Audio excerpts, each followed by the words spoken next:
First of all, I want to acknowledge Brandon Pease. Brandon, can you let everybody know who you are?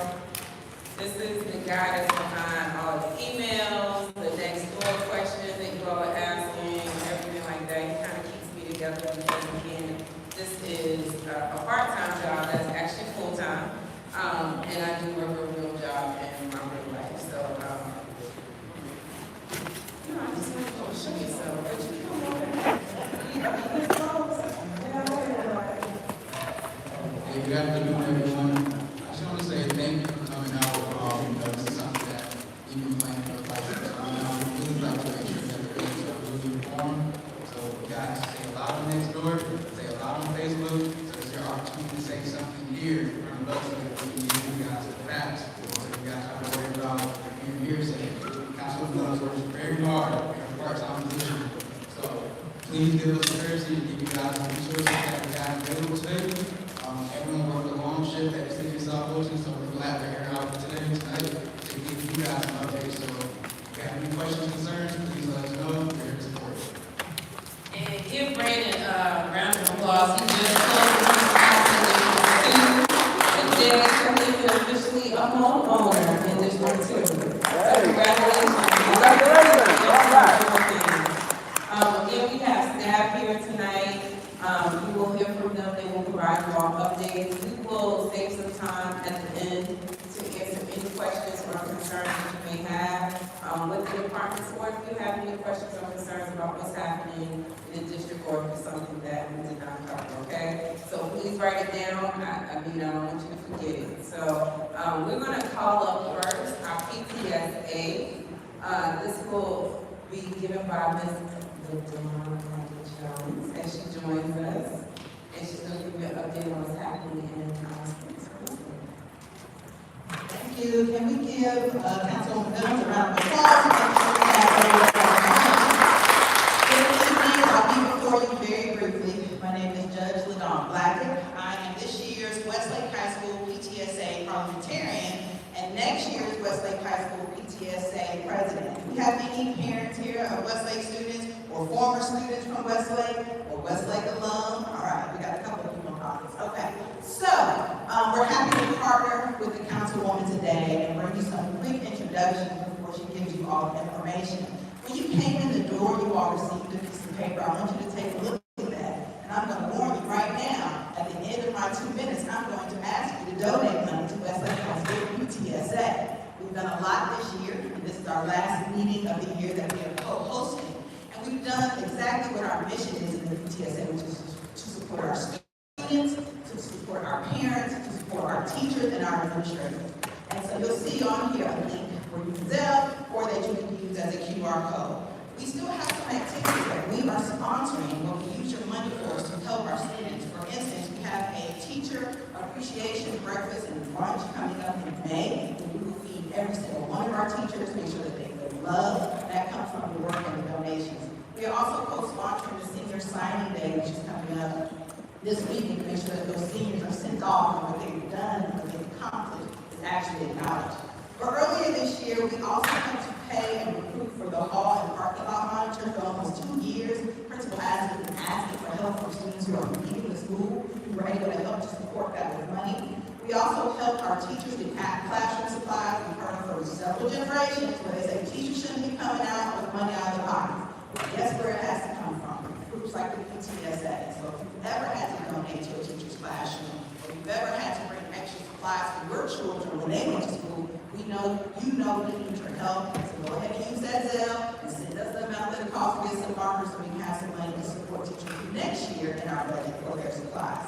We also advocated for a $40,000 grant from our School Governance Council. We also gave out scholarships, 4 $500 scholarships to seniors who are graduating to make sure if you walk down the halls of Westlake, you see all of those lists of scholarships. It is not the multi-million-dollar scholarships that's good for kids, it's the $500, $1,000 scholarships. So we help to support that. The money goes directly to those things.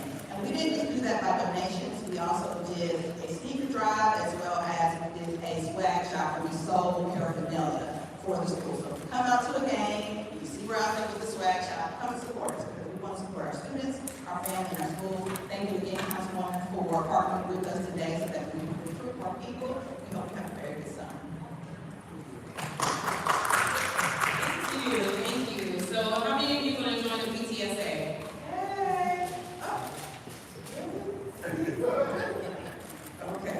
right, well, we're gonna sign up, and we're also gonna support, I believe, we're supporting the Teacher Appreciation Day as well, because again, the key is the city partners with our schools to make sure that our students is a community effort. So next, we're gonna actually bring up, do you all wanna go first?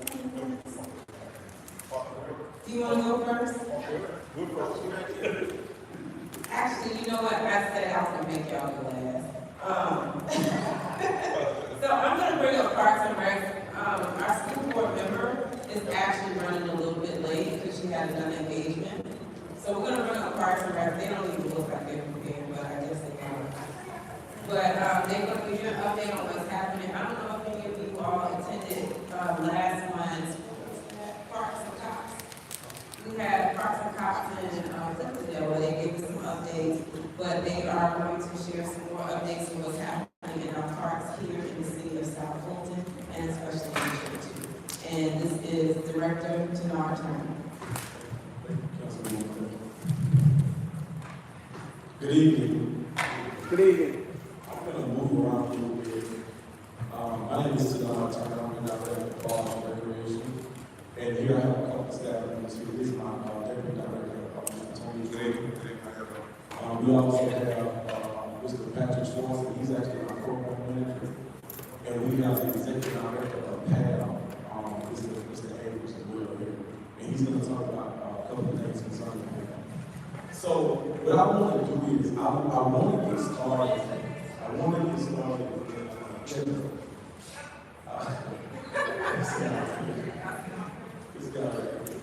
So I want to get started specifically talking about District 2, right? And what we're doing with Clintondale. So I'm pretty sure you passed Clintondale, you see the buildings over there, right?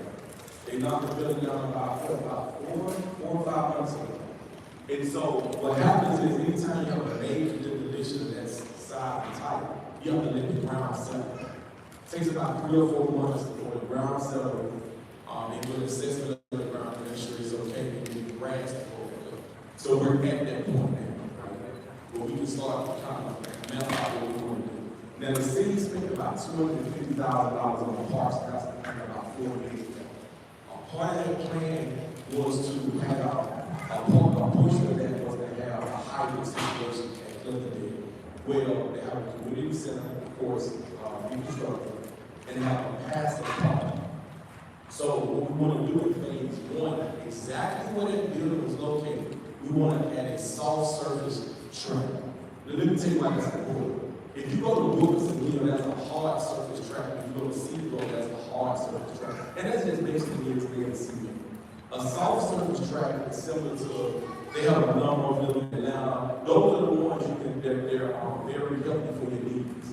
You can run on them as well as walk on. And that's important because we want to make an investment in the community and we want to advocate, just like we advocate walking, we want to advocate running. So we'll have a soft surface track that's going to go over there. Actually, hopefully we can start construction next month. I've been approved to move forward before council so we can move forward. So that's the first phase. The second phase is to, once we build a track, is to put, you ever seen that outdoor exercise equipment? We want to put outdoor exercise equipment in the middle of it, right? And we want to cover it with canopies, and that's important because of the rain and the rust, and this stuff gets hot.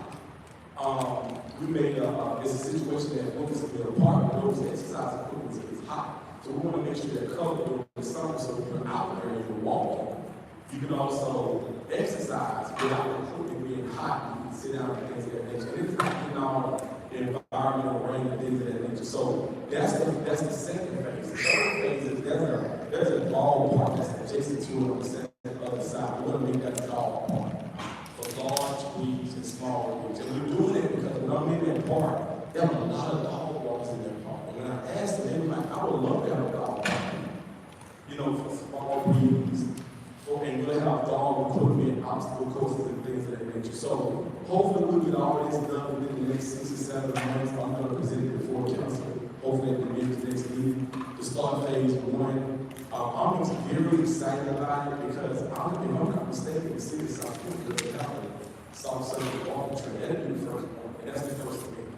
Also, you know, we have the fields in the back and things of that nature. We do at some point want to reconstruct the facility. What we want to do is we want to keep it like it was a number of years ago. We don't want to just focus on recreation, it's also want to focus on, it was a hybrid with cultural affairs. So we still want that cultural affairs effect that we had with the theater and things of that nature, arts camps and things of that nature. So the concept is not to deviate what we had previously, it's to stay on that course and run it with the cities. With that being said, anybody have any questions about that? Any questions, just a minute? Yes, ma'am. How long is the track going to be open? Is it a mile walking around? You know what, I wouldn't say that was a mile. It's not a mile. A quarter mile. 40 miles. Quarter mile, yeah. 1 mile. I would say it's about 1 mile. And it's about, in width, it's about 8 feet in width. So it's enough where you can have traffic going around, some people running things like that. I've seen it as more one than another, and I don't have I asked them for a rendering, but they said they're hoping it is about one within the next 1 or 2 minutes. I love it, it was amazing. And actually, I like it because you can choose your color. It can be black, it can be purple, it can be pink, but that community needs something like that. Because again, it's a lot, when I'm over there, it's a lot of walking in the park. And you know, you can sit down, you can have the dogs, you can dog, and then the thing is, that space is large enough, even we're talking about putting a pavilion over there as well. Because the space in the middle is so large. Once they knock down the building, you don't realize how much space there until the building is gone. You're like, this actually was a large space to do a number of things in. So like I said, the softball trip that I work with the canopy park when we were across the street, we really have benches on the outside just in case you get tired. And the goal is actually to try to maybe put some water fountains out there. So we're gonna kind of phase that in, but hopefully we can start that next month before I go to the council. Yes, sir.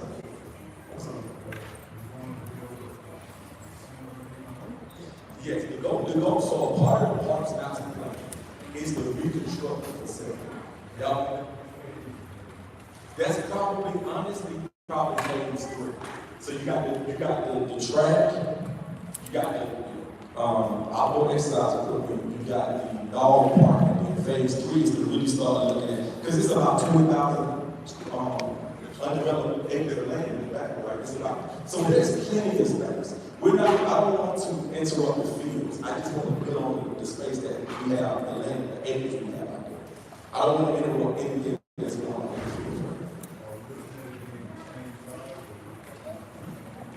So here's the thing, here's the catch. You know the community center, the community building? The thing is not to knock it down, it's to renovate it.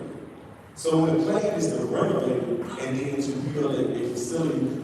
It wasn't, I want to say it was 19,000 square feet in terms of the facility. The bottom half is 40,000, and on top of that, 20,000. So the plan is the community building is to keep that, just renovate, just have a major renovation and then build a facility in the back. So can you imagine when you drive in, you go downhill, the facility will be to the right. You know, it won't be where it was where the track was. It will be kind of hidden in the back, if that makes any sense. The community building will stay where it is, it'll just be renovated. Any other questions? I know you said the plan is to leave the fields that are already there, but would you renovate them or make them? Of course, that's a part of the plan. Okay. Yeah, that's a part of the master plan. I really want turf out there. So we have no turf field in the city of Southport.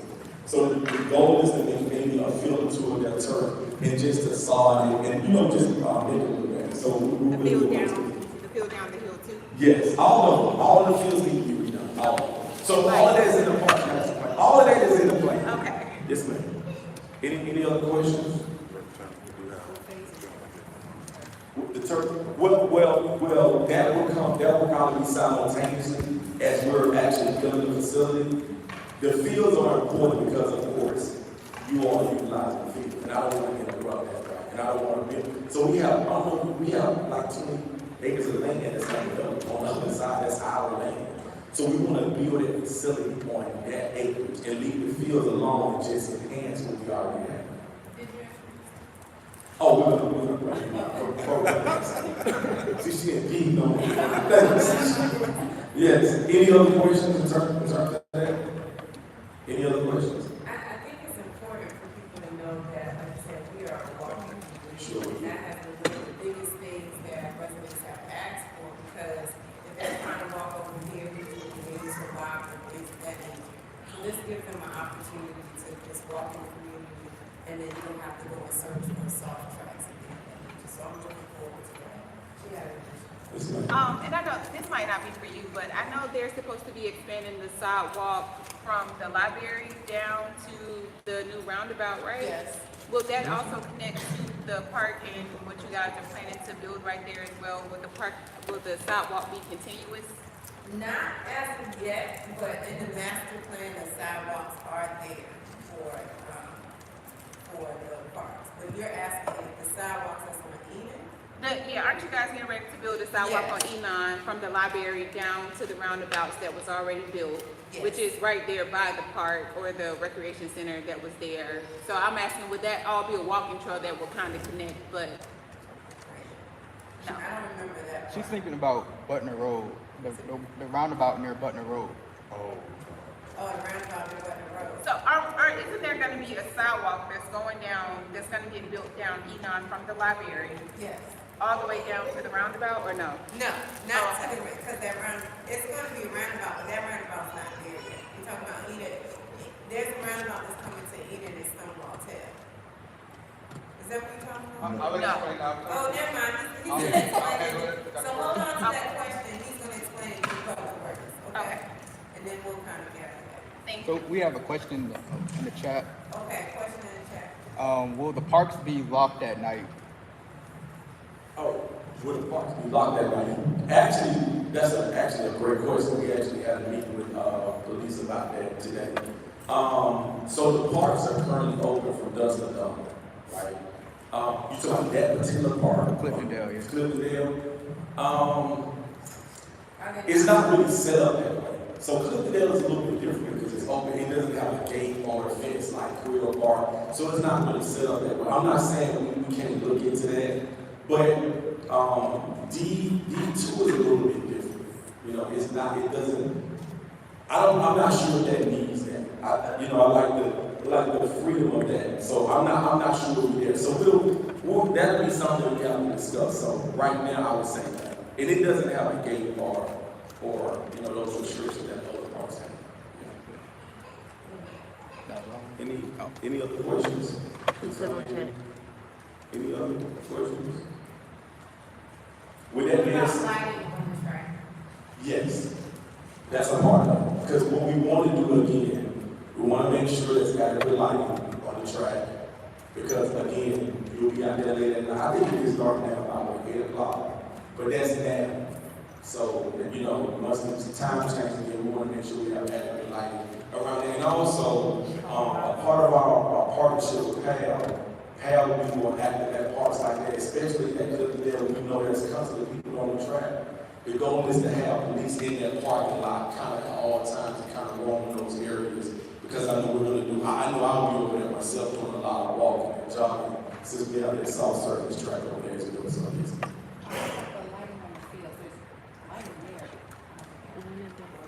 yeah, so general services will actually go through the parks, doing that along with security cameras. That's another thing that we're doing in the parks. We're the IT director, Neymar, we're going through all our parks, putting security cameras in the park.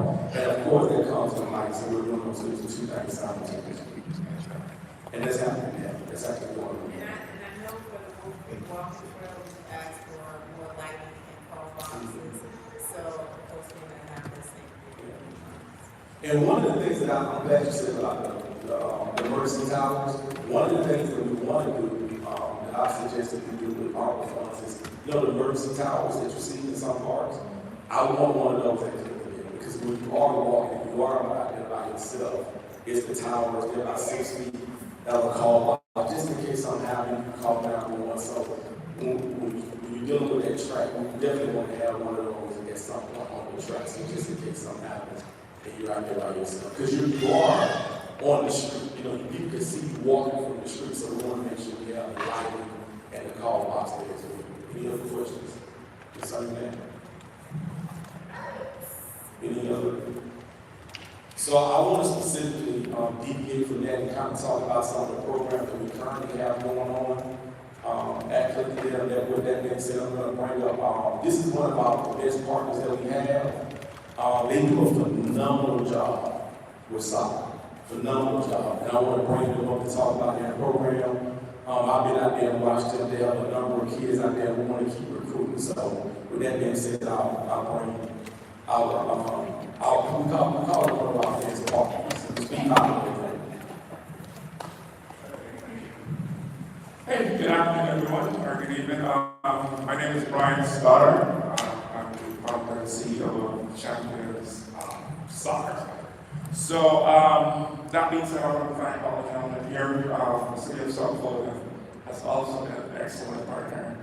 They have been more than accommodating to us, and they're a big part of why success we've been having. These gentlemen and I are a big part of why we've been having the success we have. All right, so let's give a round of applause and thank you guys. We really appreciate your support and your efforts to help us grow this program. So really quick, there are two things that are happening. We started Champions about 2 years ago. Forgive me, this is my wife, Stephanie Stoddard. She's the brains behind the operation. I'm the laborer. And this is our Vice President, Pete Stoddard. She is second in command. All right, so that being said, there are two things happening. We have Champions Soccer, which we started approximately 2.5 years ago. It's a youth recreational program. We start with kids from 3 years old, as early as 3 years old, and they go right through to 15. So our plan is to grow into the older age groups, but currently we start with 3 years old and we go through 16. Again, that program has been running for 3 years. We're at about 130, sometimes 160 kids. We fluctuate between 130 and 160 kids. We've been operating partially up in Krill, and now we've added Sandtown as one of our other locations that we want to start operating on. That being said, with Champions came along an opportunity of a lifetime. Are there any soccer people in here, soccer fans? Anybody who knows anything about soccer? All right, if I said Borussia Dortmund, would that name ring a bell to you? Borussia Dortmund? Anybody? All right, so no problem. So Borussia Dortmund is one of the leading global brands in the world in soccer. When you talk about the Champions League, which is the biggest event in soccer, the biggest sports event in the entire world, Borussia Dortmund is in the final four of that tournament. So they are a global brand that we are bringing to the city of South Fulton. Based on what they saw us doing, they wanted to extend an opportunity for us to start what we are going to be calling the Borussia Dortmund International Academy Atlanta. So we are super proud, super privileged that they chose us. One of the catalysts for us to get that opportunity was they are a community-based organization. They believe in building the person before we can build the next Messi or the next Ronaldo or the next superstar. So for them, it's really not about the superstar effect. It's really about growing the community and providing to people and the communities who do not have exposure, opportunities to make sure that we're there to support and provide opportunities for kids to play. One of the things that I love most about soccer is it's such a group sport. It requires the kids to think as a group, work as a group, and it's a little less contact than football. All right, but we do want to make sure that everyone's aware of it. Please help us grow it. One of my biggest challenges of bringing the Borussia Dortmund Academy to South Fulton is I cannot explain to you how many districts, how many people have approached me, bring it to Johns Creek, bring it to Alpharetta. That's where the money is. That's where the support is. In reality, there's some truth to it, but for us to grow this program in South Fulton, we're going to need everybody's support. That's the only way it can stay in South Fulton. Because if we don't have the support to do it here, we're going to unfortunately have to move elsewhere. So we are confident we can do it. We are committed to doing it. but we really want to stress to the community that we need your help. It starts with our rec program. Champions will be the rec program, which will be the feeder. The academy program is a more advanced program. So it's really for the kids. The academy program is really for the kids who are thinking college, who are thinking professional careers. We're kind of looking beyond, but the recreational program will remain as champions, and our competitive program will be the Burroughs North International Academy. Sounds good. Did I say anything? Any questions? Questions. Do you have a flyer or how are we communicating to people? And is there a time when people can enroll to become on the side? Yes. Okay. So we have flyers. We have flyers here today, which we will leave at the front desk for anyone who wants to grab one. But we're also on all the social medias, Instagram, X, Facebook, our website. But everything you'll need, we will leave the flyers here. We also work with the city of South Fulton to sometimes post our information as well. So that's an outlet for us as well. That's been a very productive outlet because a lot of our clientele find out about us through the South Fulton website as well. And then also too, maybe you all send us the flyer because we all have newsletters, so we can probably reach a broader place where everybody else can get that information to. Absolutely. And a big part of what the gentlemen are doing with regards to the fields, we are really looking forward to the fields because one of the things that we have to do is we have to make sure that our facilities are on par with everybody else's facilities. And bringing in an international academy such as Burroughs North, we hosted an event a couple of weeks ago and we had 130 of the best players, the best soccer players in Georgia. I approached Westlake. Unfortunately, the field was not available, but the event turned out to be so big, just because of the draw of the ground, the event turned out to be so big that we have to look for an alternative field. Unfortunately, the turf field was not available, but we plan to work with Westlake. We've already been in contact with Westlake. That communication and that has been done very well. So we're in the process of securing some field time on the Westlake turf field. Stephanie here is our former Miss Westlake, so she's heavily invested in making sure that we're going to bring, along with our partnership with Westlake, we plan to bring lots of resources to make sure the school thrives and make sure the school is always the front runner in sports, not only football, but soccer as well. All right, any other questions? All right, thank you so much.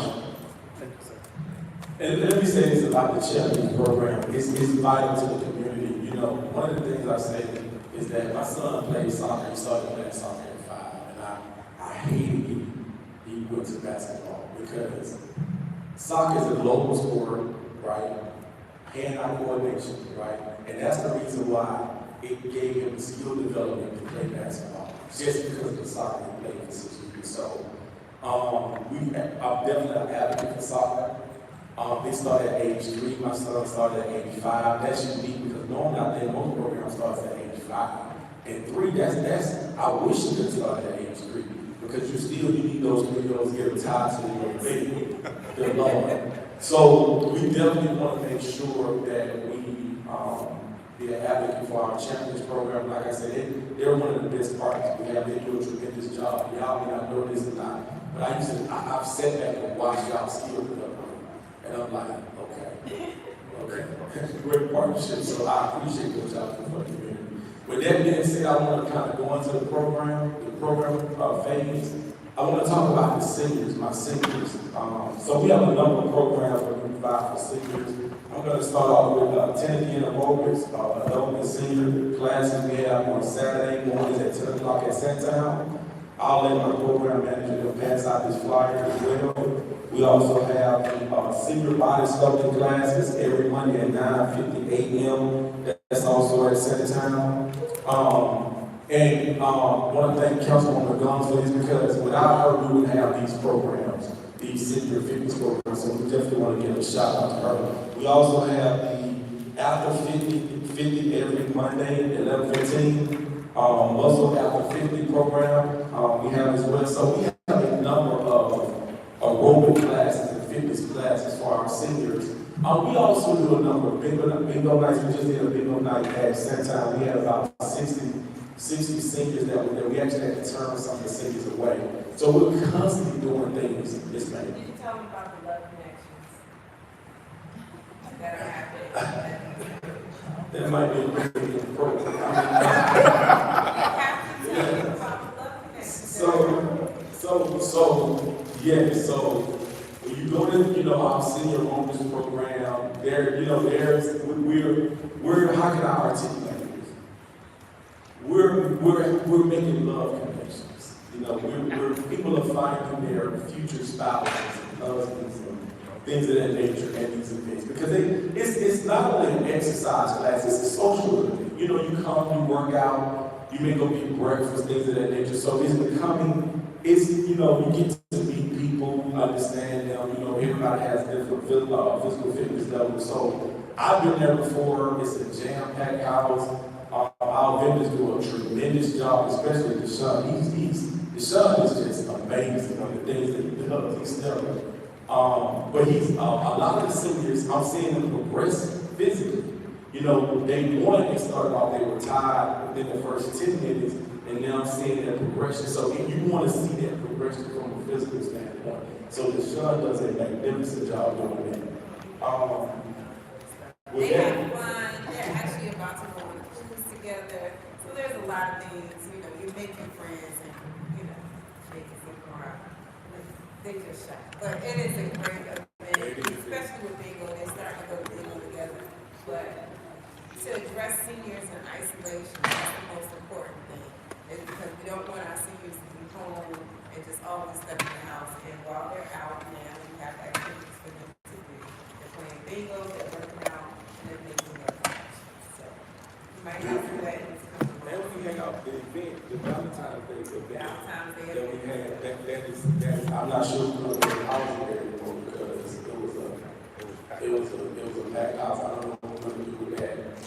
What next year? I don't know how that's gonna work. But even Councilwoman Gumbs, I call it legacy. They set the tone, they set the path. She's an advocate for all of our senior programs in the city of South Fulton. So when it comes to bingo, when it comes to road when it comes to keeping them engaged, when it comes to how they, from a public safety standpoint, being secure, being safe in their house, she's always advocating for us to do stuff with seniors. So we definitely appreciate the councilwoman when she's always fighting for seniors and activities and keeping them engaged. With that being said, I'm going to pass it on to my deputy director to talk about some more programs. Good afternoon, everyone. Next month, everybody just said after me, National Tennis Month. National Tennis. Everybody said National Tennis Month. so. National next month is National Tennis Month, and so we're acknowledging as a city within our department, the National Tennis Month, and we will be doing 3 events for the month of May, May 4th, May 18th, and May 25th. This information is on this flyer, and we'll make sure this is available for you out here on the table in front. I just want to echo the same sentiments my director mentioned about Councilwoman Gumbs. I thought it was very important.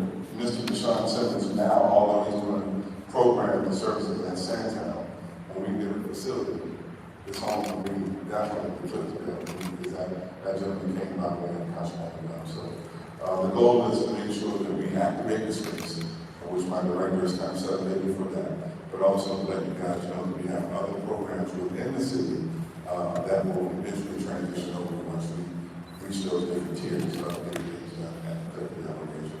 So with that, I'll introduce our, we have track and field as well. So let me just pass it on to our program manager, Mr. Patrick Swanson. Good evening, how y'all doing? Just one quick public announcement. Well, we do have a great track and field program. Actually, tomorrow and Saturday. Okay, so Friday and Saturday, D2 has about 35 kids that's going to be representing the city of South Fulton in the state track meet. It's going to be over. It's going to be over at Baldwin High School. Tomorrow they're probably starting about 5 p.m. with field events. They're going to be doing the 3200. That's going to be the first event. If you ever ran track, that event takes about an hour. So just kind of be well prepared to sit, but it goes Friday and Saturday starts at 9. So it's a lot of great youth that's going to be running tomorrow. We have some greats that came out of D2, which is Christian Coleman, Westlake alone. He's the fastest guy in the world right now. All right. Also, I want to give a shout out to Raven Johnson. She just won the women's basketball for South Carolina. Come right out of Westlake. And she come out of D2. Play right over there at San Time. All right. So, we're going to pass it along to our PAL director, Mr. Tim. Hey, the man with the plan. Good evening. How y'all doing today? How y'all doing today? I'm the PAL director. We have a brand new PAL program that just came to South Florida, so we're getting ready to bring out a lot of programs. PAL is Police Athletic Activities League. It's a juvenile crime prevention program for kids ages 4 through 18. And so PAL has been around for a long time, since 1901. A guy by the name of Captain John Sweeney saw a kid chucking rocks in a abandoned building, and he got out of his police car and found out what he was doing, and he said, I'm just playing. He said, this is somebody's building, you can't be chucking rocks. And so he went back to his precinct, a couple of his superiors about, getting involved, getting programs for kids, because a lot of times in the police world, when we see kids doing bad things, then we kind of take them to jail. So PAL came along since 1901 to provide juvenile crime prevention programs, and we have over 400 PAL chapters nationwide. So I'm so excited that we'll be having our own PAL chapter here in South Fulton. On April 14th, we had a Cops and Kids Unity Day. We at Wilkemore Park, and we had about 250 kids that came out, just kind of see what PAL is about and different programs that we'll be providing. Parks and Rec is one of our partners, one of our stronger partners, because the programs that they provide for youth, we partner with them, we use their facilities. Of course, we put law enforcement officers out in ballparks with kids, because we want to bridge that gap between law enforcement and kids in our community. So some of the programs that we'll be bringing out is football, basketball, baseball, tennis, track and field, swimming, after school program, soccer, team mentoring. And so we're in year 1. So by this summer, we want to have a team, we'll have a team mentoring program. And I've been doing that for about 20 years, where we put teenagers on a bus, and we do college tours, business tours, historical tours, Dress for Success, teenage pregnancy prevention, peace to intervention, all of those good things to equip our teenagers with the next phase of their life. So I'm excited about that. It's going to be our first pilot program, so I want to get 15 girls and 15 guys and put them in a room, just kind of equip these kids with the necessary tools that they would need to be productive citizens in our community. Also, we're going to have flag football. PAL start at the age of 4 years old. And I know they don't like to hear where I come from, but PAL in Florida, I started with 4-year-olds, 4 through 6, flag football. And we put police officers with those kids. And one of the things that make PAL works very well, if you reach kids at a young age and they have better respect for law enforcement as they grow up. Many of those kids today, I'm telling them age now, are in law enforcement. And I had at 4, 5, 6, they're not police officers, and because they got a chance to engage and to build a good rapport with police officers. So, PAL is a 501c3 nonprofit organization. So we're going to be looking for volunteer support. And let me say, reiterate that one more time. PAL is a volunteer-driven program. So we need volunteers for football, basketball, and all of the programs that we provide. PAL does not work without volunteers. Also, we have a board of directors, and we're also, we are financial driven programs. We're looking for donations, in-kind donations, and writing grants, and getting dollars in. And actually, just got one grant to do the mentoring program this summer. So that'll be good. It'll be free of charge to the kids that can't afford it. And because we look to provide services in low-income areas, we want to be able to have the funding to keep kids off the street. One of the things that we want to always keep an eye on is juvenile crime rate, making sure juvenile crime rates stay low. Citizen rates stay low. So we're always, when we engage with kids, we don't want to be, I can't afford the program. We want to get them off the street, get them in the program, and find dollars, scholarship dollars, to make sure that all kids are able to be a part of any programs that we provide. And one of the unique things about PAL is it could be any type of sport or mentoring or program, because we're just trying to engage, we're trying to, and I say this a lot, in America between the hours of 3 and 8 p.m., juvenile crime tends to be at an all-time high because kids are unsupervised during that time frame. And so a lot of times when kids don't have the proper supervision, they make poor choices. And so PAL programs come to life between 3 and 8 p.m. so that mom, is still at work, or dad is still at work, coming from a single parent home. It takes a village to raise a child. So we want to be that village to have open doors so the kids can come in, play, learn, grow, and develop. Anybody got any questions? Anybody about PAL? We're the largest law enforcement juvenile crime prevention program in the world. I want to ask you about PAL. We're the largest law enforcement based juvenile crime prevention program in the world. Yes. Yes, we just did our Council Kids Day. We're getting ready to roll out the summer flyers and stuff, so I can give you my contact number now, and then once that stuff is released for the summer, because that's what we got to get ready for the summer months. And they can find your information on the City of South. City of South Fulton Police Department, yes. 10 April. Anybody else have any questions? Well, thank you so much. I look forward to working with you in the future. He's very new. He's from Florida. He hasn't got used to Georgia. Mr. Turner, thank you for your presentation. Are you done, Mr. Turner? Did you want to give them any updates? Can you share anything about Wolf? Or do you have anything? Okay, well, I'll tell them. Okay. Wolf Creek Amphitheater is also one of our parks, but it is also in cultural affairs. So just to kind of give you all an update, Wolf Creek will be opening back up this summer. Are y'all excited about the concert series?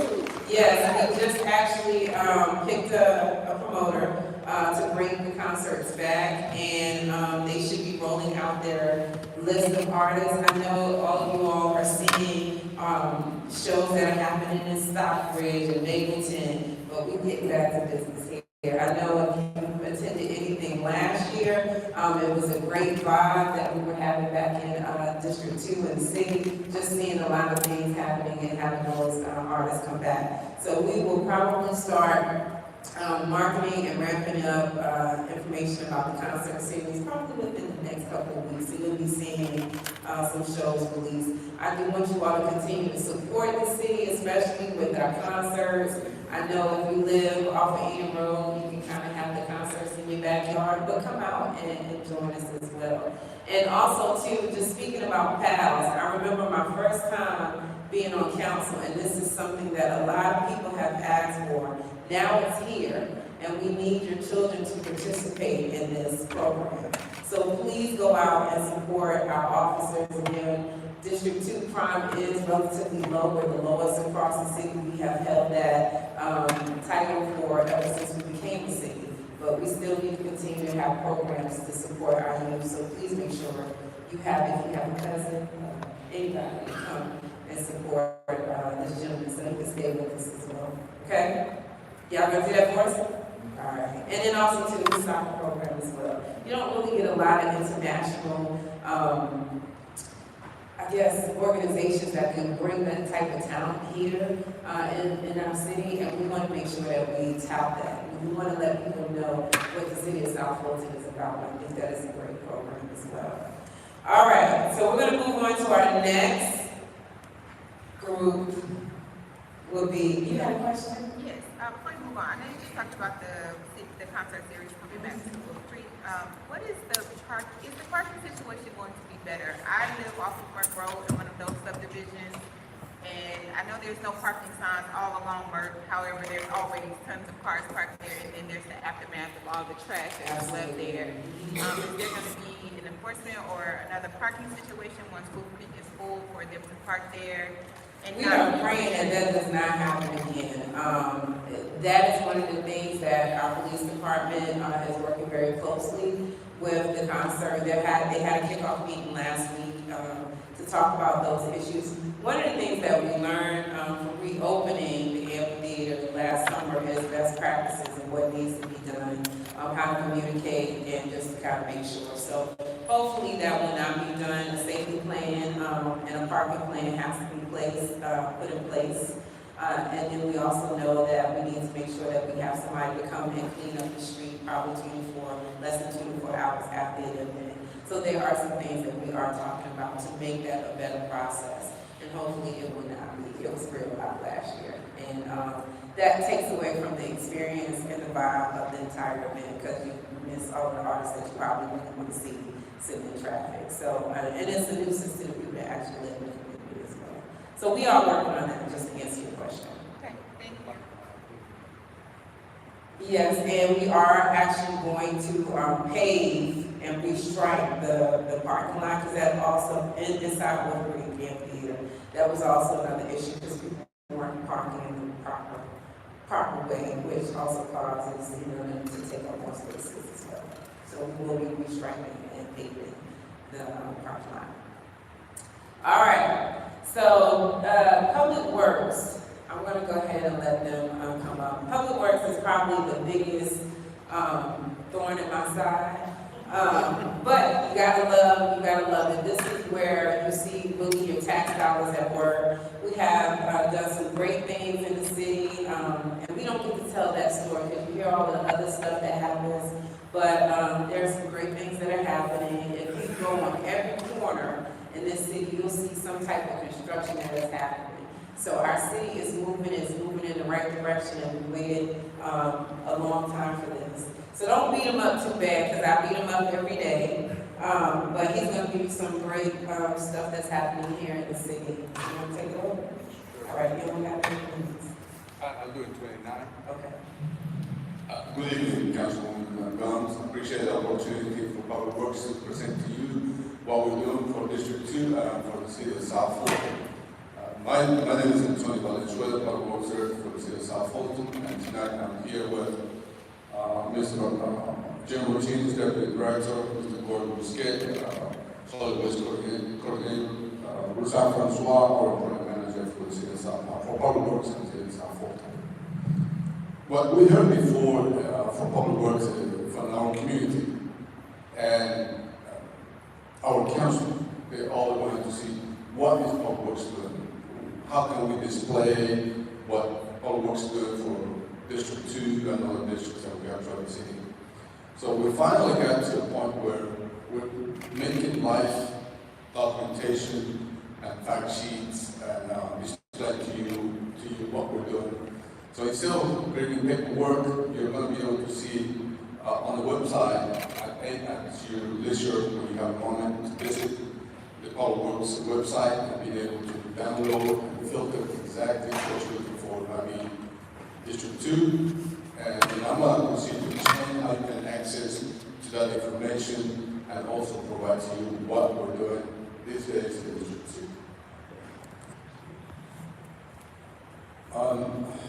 We have about 4 stages on the district. Under the planning stage, we have some projects for paving. So we have some gravel roads that we're going to bend up and pave. Those are Oxford Road, Thames Drive, and we have some sidewalks coming up that are in the stage that we're looking at that road, primarily sidewalks. Other concept stages, we have some construction improvements that are on the conceptual, on the T+2. Those are Union Road, Thames Road, Old Road, and Jackson Road, Butler Road, Aldridge Road, and Aldridge and Glen Road. Under the design stage, meaning that we went to planning concept and now we are about to start on the design. It's Union Sidewalks that starts in Capital Road to Line Road. And under construction, thank you, ma'am. That's for the kids that's gonna walk from Leslie. Oh, Union Road. Yeah. And in construction, we have Eagle Road that starts at Arbor Lane to Sanford Union, Jones Boulevard. That's the question that both of you are asking. Those are the limits of the sidewalks on Eagle Road. Is Sanford Jones, is that to the amphitheater? Yeah, yes, Okay. that's correct. Then sometimes we all want to know why design takes too long, why construction takes too long. The years should be just enough and so on. I just wanted to share with you a few steps in summary what a design project goes through. This is a quick summary for you. The project goes through planning. As you know, years ago we did the comprehensive transportation planning for the entire city of South Fulton. At that time, we had time to meet with all the 7 districts and be able to pick out your consensus, your inquiries, and what you were looking for to the city of South Fulton. Then that, the transportation planning goes into the projects that are funded. And some of them are being federal funded, and some of them were funded with local funds or T-SPLIT funds. So when that occurs, we start with a concept. We develop a concept, we provide 3 alternatives, and we bring it out to our residents to discuss with you all. And you, along with the technical documentation, select the best alternative. Once that alternative is selected, then we go to design the project. We go to environmental reports, preliminary design, and then we start going about 75% of the design, we start acquiring the rights of way. In some cases, we don't need rights of way. Sometimes we need a piece of the land to make improvements, might be for sidewalks, might be for infrastructure improvement, might be for a roundabout, might be for a bridge, or might be for a widening of the road. And sometimes we only require from you permanent easements or temporary easements or construction easements, which are just temporarily release of your land that once construction is completed goes back to you. But that process can take any time from 12 months to 36 months. If we have the cooperation from all of the property owners that we have on the projects, it can be reduced to 12 to 15 months. If we have multiple issues, unfortunately, the time to certify the rest of the project, it takes longer. Then we're going into the construction of the project. We did the project, and then we go to construction, and typically if it's a sidewalk, it takes minimum for a year. If it's an intersection improvement, about 15 months. If it's a bridge, it takes about 15 months. If it's a signal, it takes about 12 to 15 months because not necessarily construction. We have to do utility locations, we have to relocate water issues, gas issues, telephone, cable, you name it, everything that's on the road. And sometimes we have to wait also for the materials. There's a lead time for materials. The materials are not necessarily available for us next month. So it takes a little bit of time to get those things. I just wanted to explain to you very quickly what it takes to get from the planning to the construction stage. And next slide, please. Now, what we have, the primary thing that I want to share with you is, if you go into the website of the CSR folder, and then you go to Public Works Department, then you're gonna find that slide. Then you go for now, for this purpose, we're gonna go to the link. And that's what you will see after you go into the Public Works. You're gonna see that phase right there, and then at that point, you will see the number of projects, the name, project type, project funding, the status, and so on, that you can look at and by yourself and see what the project will look like, what is the stage, what is the cost, what's the schedule, what's coming up, as well as you will be able to see the fact sheet with all the detailed information, and being able to see some of the plans which are designed and marketing, which is the simplest way to depict how a project looks like. But at this time, what you want to be doing is that you go out there and filter. You click right there, and then you have all the projects that you have throughout the CSR folder. Right now, we're managing about 138 projects throughout the CSR folder. A good number of those are under resurfacing, others for infrastructure improvements, others are bridges, sidewalks, roundabouts, and so on. But for the sake of tonight's meeting, this way is you go there and filter it out on the district, and you only want to pick number 2. So it will provide you all the projects that belong to number 2. Now, granted, there are some projects that are between District 2, District 1, and District 3, and so on. Some of the projects share among other districts. But for now, we're going to do for District 1. Go ahead and apply, and then you have all the projects that you have on your district. Then under the sales column, you go able to see the type of projects that you have. They have design, planning, concept, resurfacing, completion, construction, right acquisition. Then you have every single project per phases. Now let's see, perhaps if we want to take an example to take a project. Let's see if we want to look into Campbellton Road and some Waltair. Wasn't that going to be a roundabout at first, and then it ended up as an intersection? Right, because Campbellton Road is a set route. The state didn't allow to roundabout on that. Campbellton Road is on Waltair. That's an intersection improvement. That's happening in construction. You want to go and filter the status, filter out construction only, and apply. Well, then we see probably under 1 and 2. But let's go into the number of sidewalks.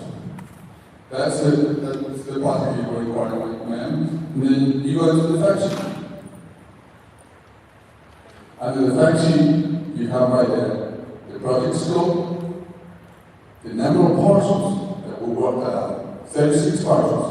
That's why it took us a minute to get to this point. We still have one parcel remaining, which we hope that we're going to finalize it here within the next 3 weeks or so. Then you have the law, the design, the schedule of those projects, and the cost of those projects. And the construction, the project was led to construction in March 29, and we're looking to complete on October 15, 2025. Some comments we have right there as the project develops. And then you have all the financial part, the cost of the construction to the $4.5 million, and so on. If you want to go back to the other place, then you go into you go under the report, click that icon, you can construction that page. That's where you click right there, and then you're going to be able to see the pictures that we have and video and documentation that we have. You want to click right there. Perhaps we have the sidewalks. You click right there, and then you're going to be able to see everything related to that particular project. You go sheet by sheet, and then you're able to see where the resident is, what's going to happen at the location, and so on. Very easy to follow through. So during the construction, you're going to be able to see additional information. Go back, please. And let's see, click on the project name, filter, project name, right where the camera will go. Right there, you see the red box right there? Camera phone, click, drop down. No. Camel Crew runs on hotel.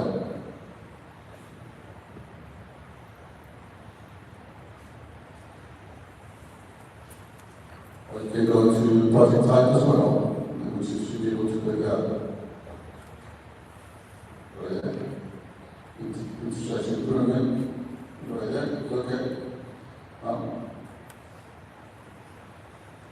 Alright, so you have all the projects that have intersection pyramids right there. You drop down. And then you filter out everything under the District 2.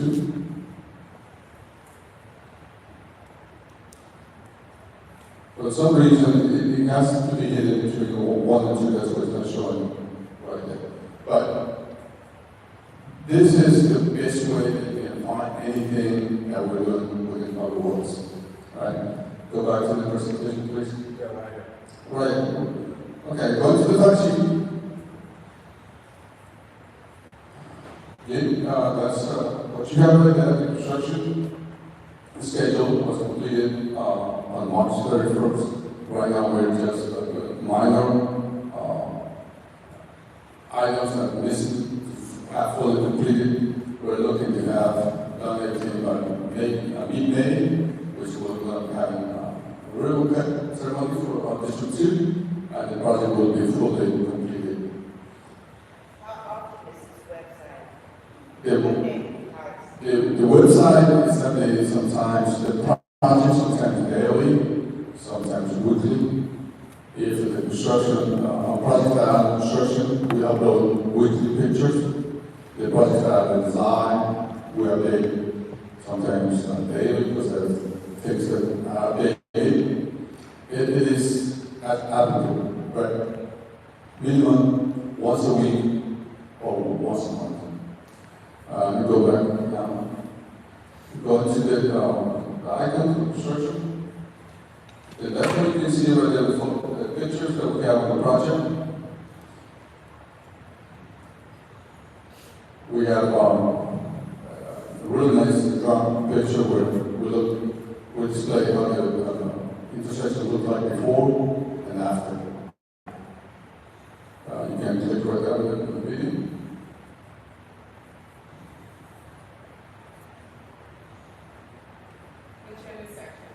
That's Campbell and Stone Hotel.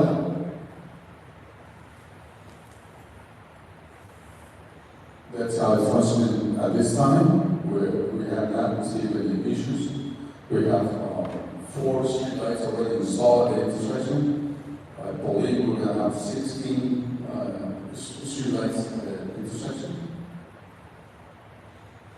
But it's one of the new intersections that, as you know, once the travel for Campbell Road and Stone Hotel, how difficult it was before, kind of the type of accidents that you get all the time. And it is one of the good projects that is done to push it back in the days. And finally, I will say we're at 99% complete project. We're going to have a real head ceremony once everything is complete. All right? Go back to the other parts of the presentation, please. So, at your leisure, that is the page where you want to go and find anything that you need from the reports. Go back to the presentation, please, the front page. All right. Now, a few things that I want to share with you on the web page for Park. We also have the schedules for graduate meetings, the street sweepers as well. If you need anything, you got that. Street graduate meetings is down there every 2 weeks to about 250 miles throughout the city of South Fulton.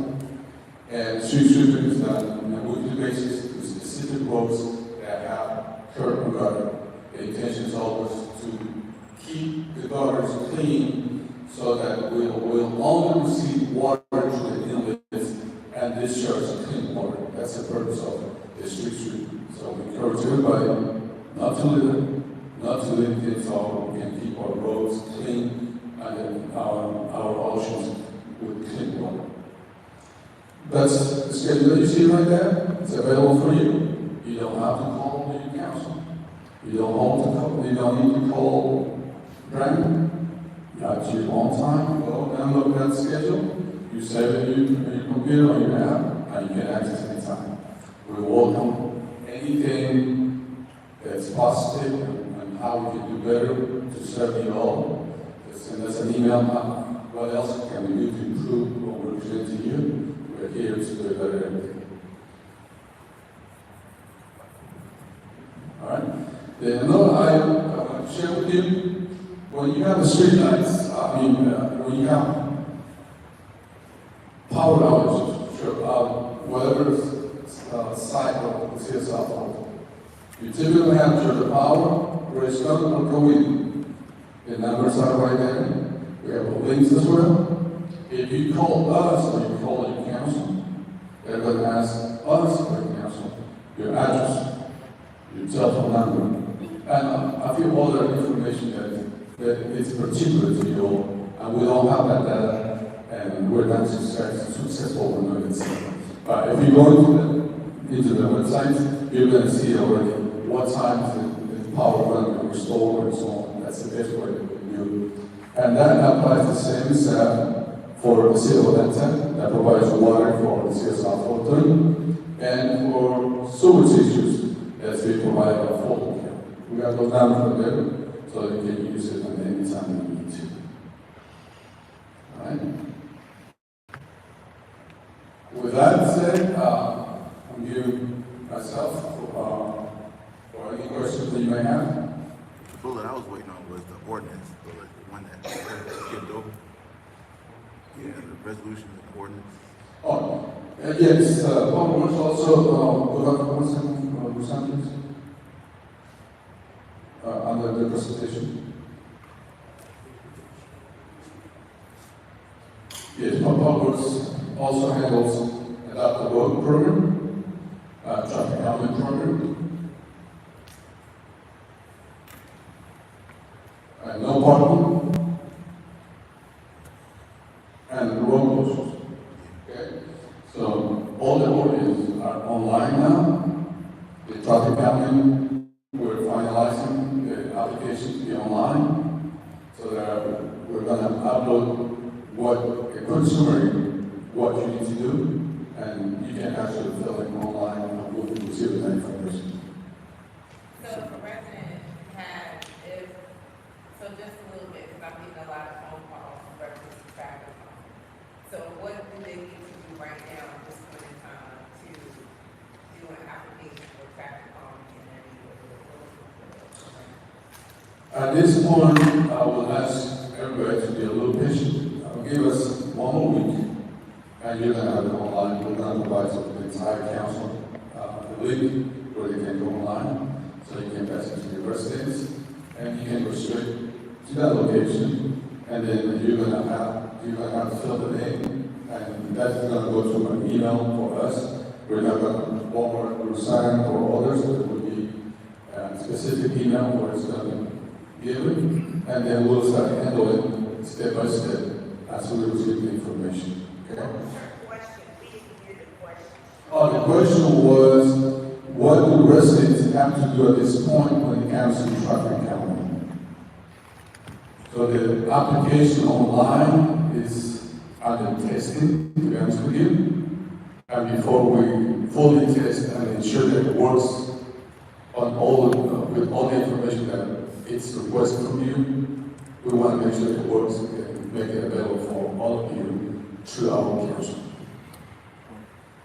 Sometimes there are minor issues, in some cases with computer issues, they feel that they work, so if they work, we fill the entire application, but we can just submit and so on. So we want to test it, we want to allow people to test it, and then we'll go live after that. Yes, sir. So our subdivision did the application, we had the petition, used our own website to kind of promote it. We've heard from other subdivisions that you all have folks that could actually go door to door to help us with that petitioning process, but we haven't really been able to get any feedback from you about that. So we've passed our 45 days on the petition, so we kind of got to restart it because we didn't get enough feedback from our neighbors. Because it's kind of 400 property subdivision, so it's kind of difficult for us to reach everyone. So do you have any feedback about that? Right. The good thing is that the question was, how can I help to ensure that the applications are filled completely? Because some of them cannot knock the door to get to the requirement. Yeah, Before it was the petition, to the petition, exactly. Which before it was 75%, 85%.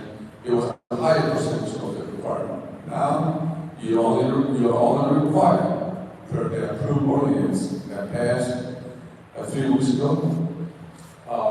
It's only 50% plus one residence on the impacted road of the particular subdivision.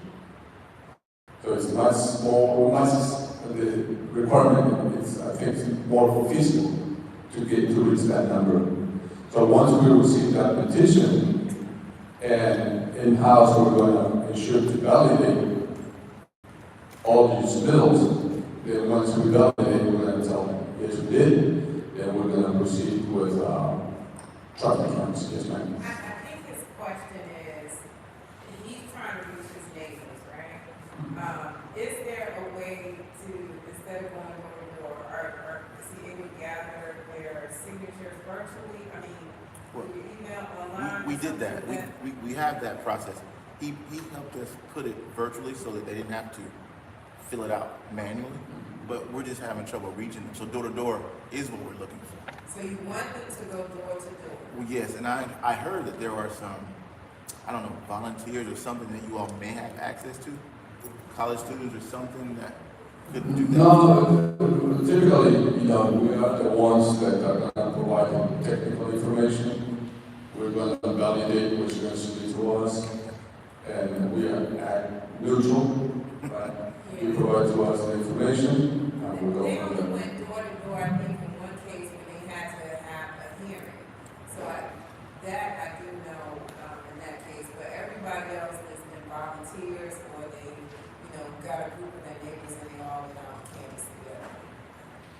Right, as we receive the information, it's going to be online, right? If you prefer that to be mailed, we'll also make it available to you. Send you a copy, send you a PDF format. You can send it to anybody else as you desire. So you'll have more options now, okay? So just keep in mind that when you ask for traffic counting, what we're looking for you is to allow us to know what is the specific road that it has given you issues. Typically, it is the main road entering the subdivision are not the side streets. Side streets have a dead end. It's not worth it for us to do traffic counts and so on. Once you will receive your petition, we validate it, then we go to traffic counts. Then if it meets the warrants, then it's a different story. So we're looking at 85 percentile plus 5 miles per hour. If that meets, then we'll go to the next, okay? But then the cost for the actual, if we get that petition successfully completed, cost falls on the subdivision, right? To actually install the speed bump. So the question is the cost to install traffic counting gadgets or steps. At this point, council has voted, we have a dedicated funding that we can use for the installation of the traffic counting. But you have to meet the criteria. Right. That's correct. All right. Anybody else? Yes. Yes, ma'am. More lighting at the intersection of Buckner and Camp Creek, and more lighting than what's up there now. Buckner at Camp Creek, I believe we have requested an assessment at that intersection. Since it's a state route, it's not easy to install lighting on the state routes, but we have made that request. We're working with Jordan DOT, And then if they approve for us, and then we have the infrastructure in place, well, we should be able to do it. Any updates on the bridge? I know it's on the website, but if you just But that over Camp Creek, the last year project, right? It's, bottleneck out there, the bridge needs to be replaced, the true lane needs to be widened to a left turn and a right turn, and also the rest of the true as well.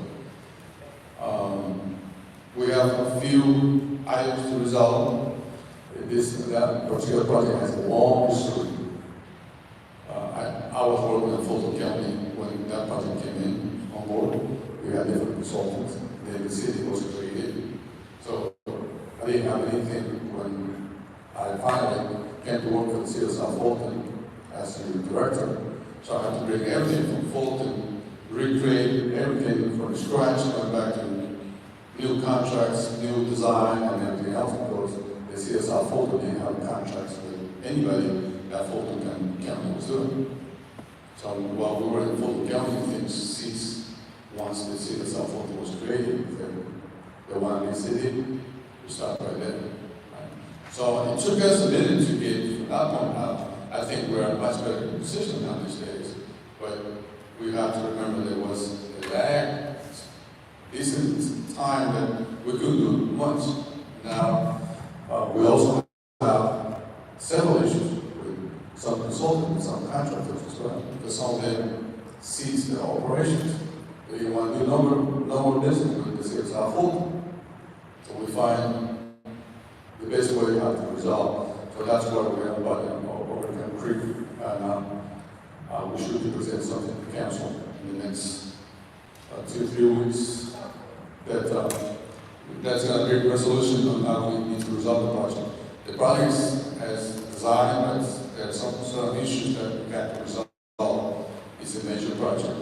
It's not a simple project, and we want to make sure that the project is completed and stamped by professional engineers before we put our hands on it. But that's going to happen. We've done a lot, but we're almost there. We just have to present something. And this government's been dealing only constant in that project.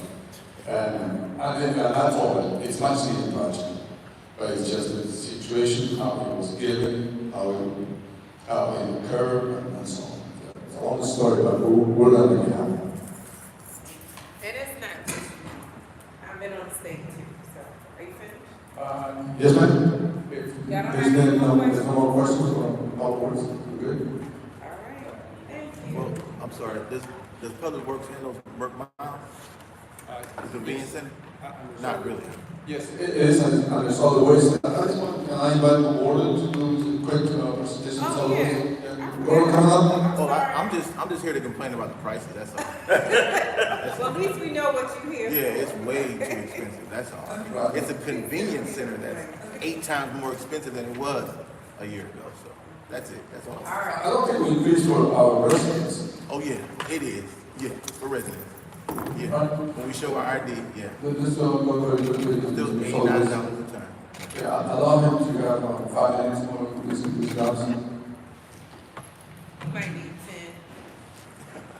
Not too much. All right, good evening, everybody. My name is George Burkett. I'm the solid waste coordinator for the city of South Fulton. And I have to say, it's truly a pleasure to work for the citizens of South Fulton. So, as part of our outlay of services, one is Merck Miles, which we opened up a new vendor in November. Also, the residential collections program, which is weekly garbage and monthly bulk collections, also under our purview. So, this week I actually filled my gas. You know, I put gas in my car. I noticed gas prices went up. I noticed egg prices going up, and most things, you know, in the last couple of years, the prices increased. Solid waste, we're happy to say, did not go up. It will not go up in the next year. We're happy to say that it will stay at $19.42 a month. And that also includes the operation at Miles. Unfortunately, you know, we had to make some changes.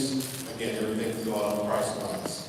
And if you go to Other places that are still available, if you go to GFL or you go to American Recycling, you will notice that those prices, if you go for the same load, it's going to cost you probably $100 to go to. If you go to our facilities, it's probably going to be, your bill's probably around $60. 89. It's 80. 89.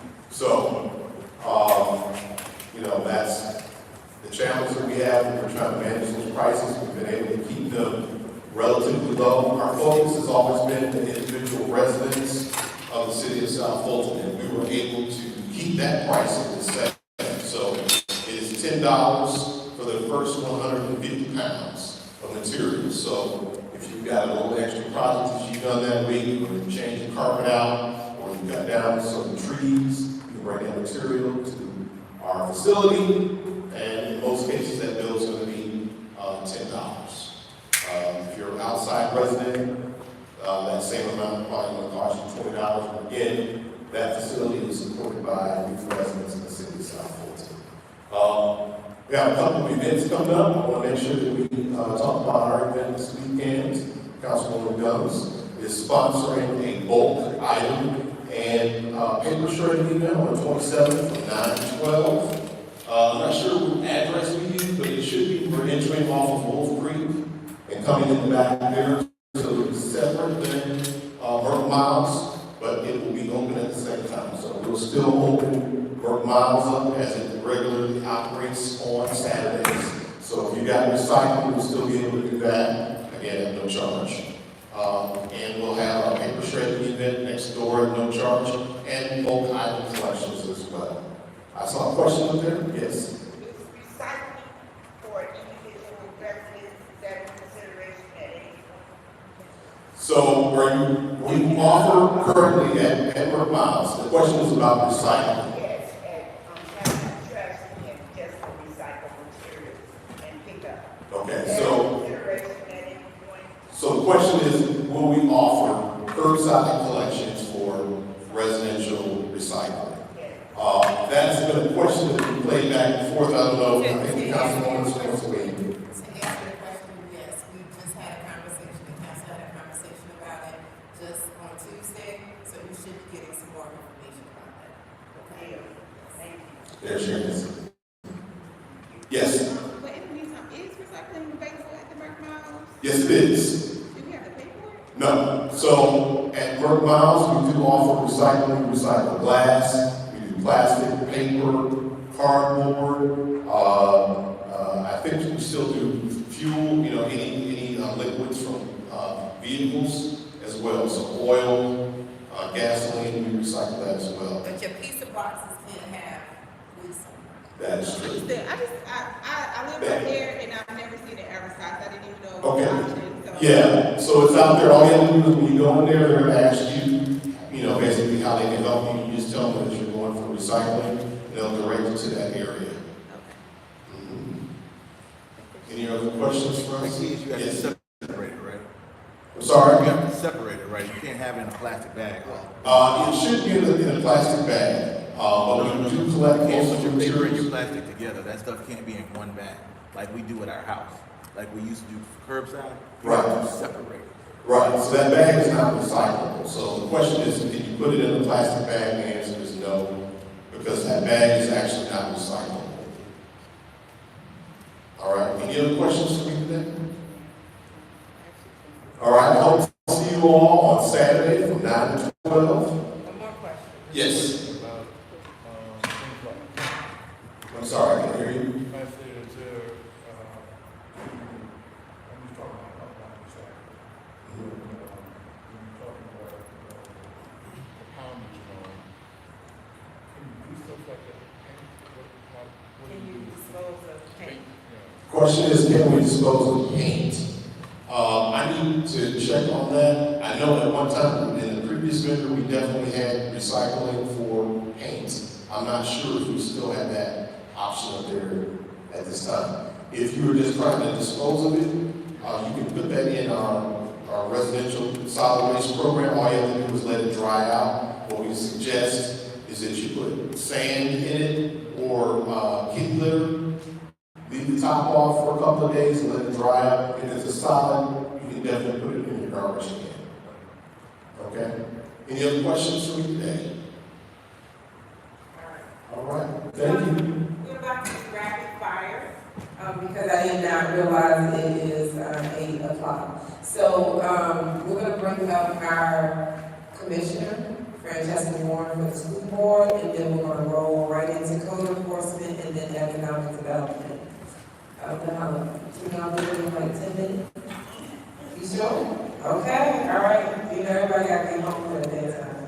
Absolutely. Please excuse me for being late. We were at board meeting tonight, so I literally ran over from off work by the end of come. My name is Francesca Warren. I'm your Fulton County Schools board member. I represent the Langston cluster, the Westlake cluster, and the Creekside cluster. Before we start, we are currently at the board working on our budget, but I want to ask you guys a question, and you guys can just yell it out. How much does it cost for us to operate the school system? Payroll, students, everything monthly. Anybody give me a guess? 5 million? Okay. Anybody have another answer? Go up. What is it? 10 million? Go up. 20 million? Go up. How many? How many students do you have? We have 89,000 students.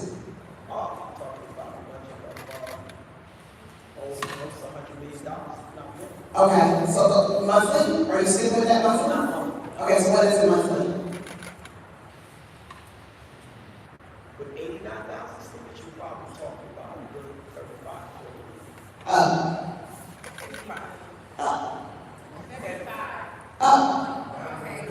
Thank you right here, young man right here. $90 million for us to run payroll and to operate our schools on a monthly basis. I'm saying that because Fulton County Schools, people always come to me and say, you guys have a huge budget, which is true. Last year we had a $1.4 billion budget. This year we'll have a $1.6 billion budget if it is approved. It costs us $90 million to operate our schools. That means lights, that means if something happens, that means paying teachers, that means any and everything, that's what it costs us. I'm bringing that to you guys because right now in the school system, we are going through a budgeting process.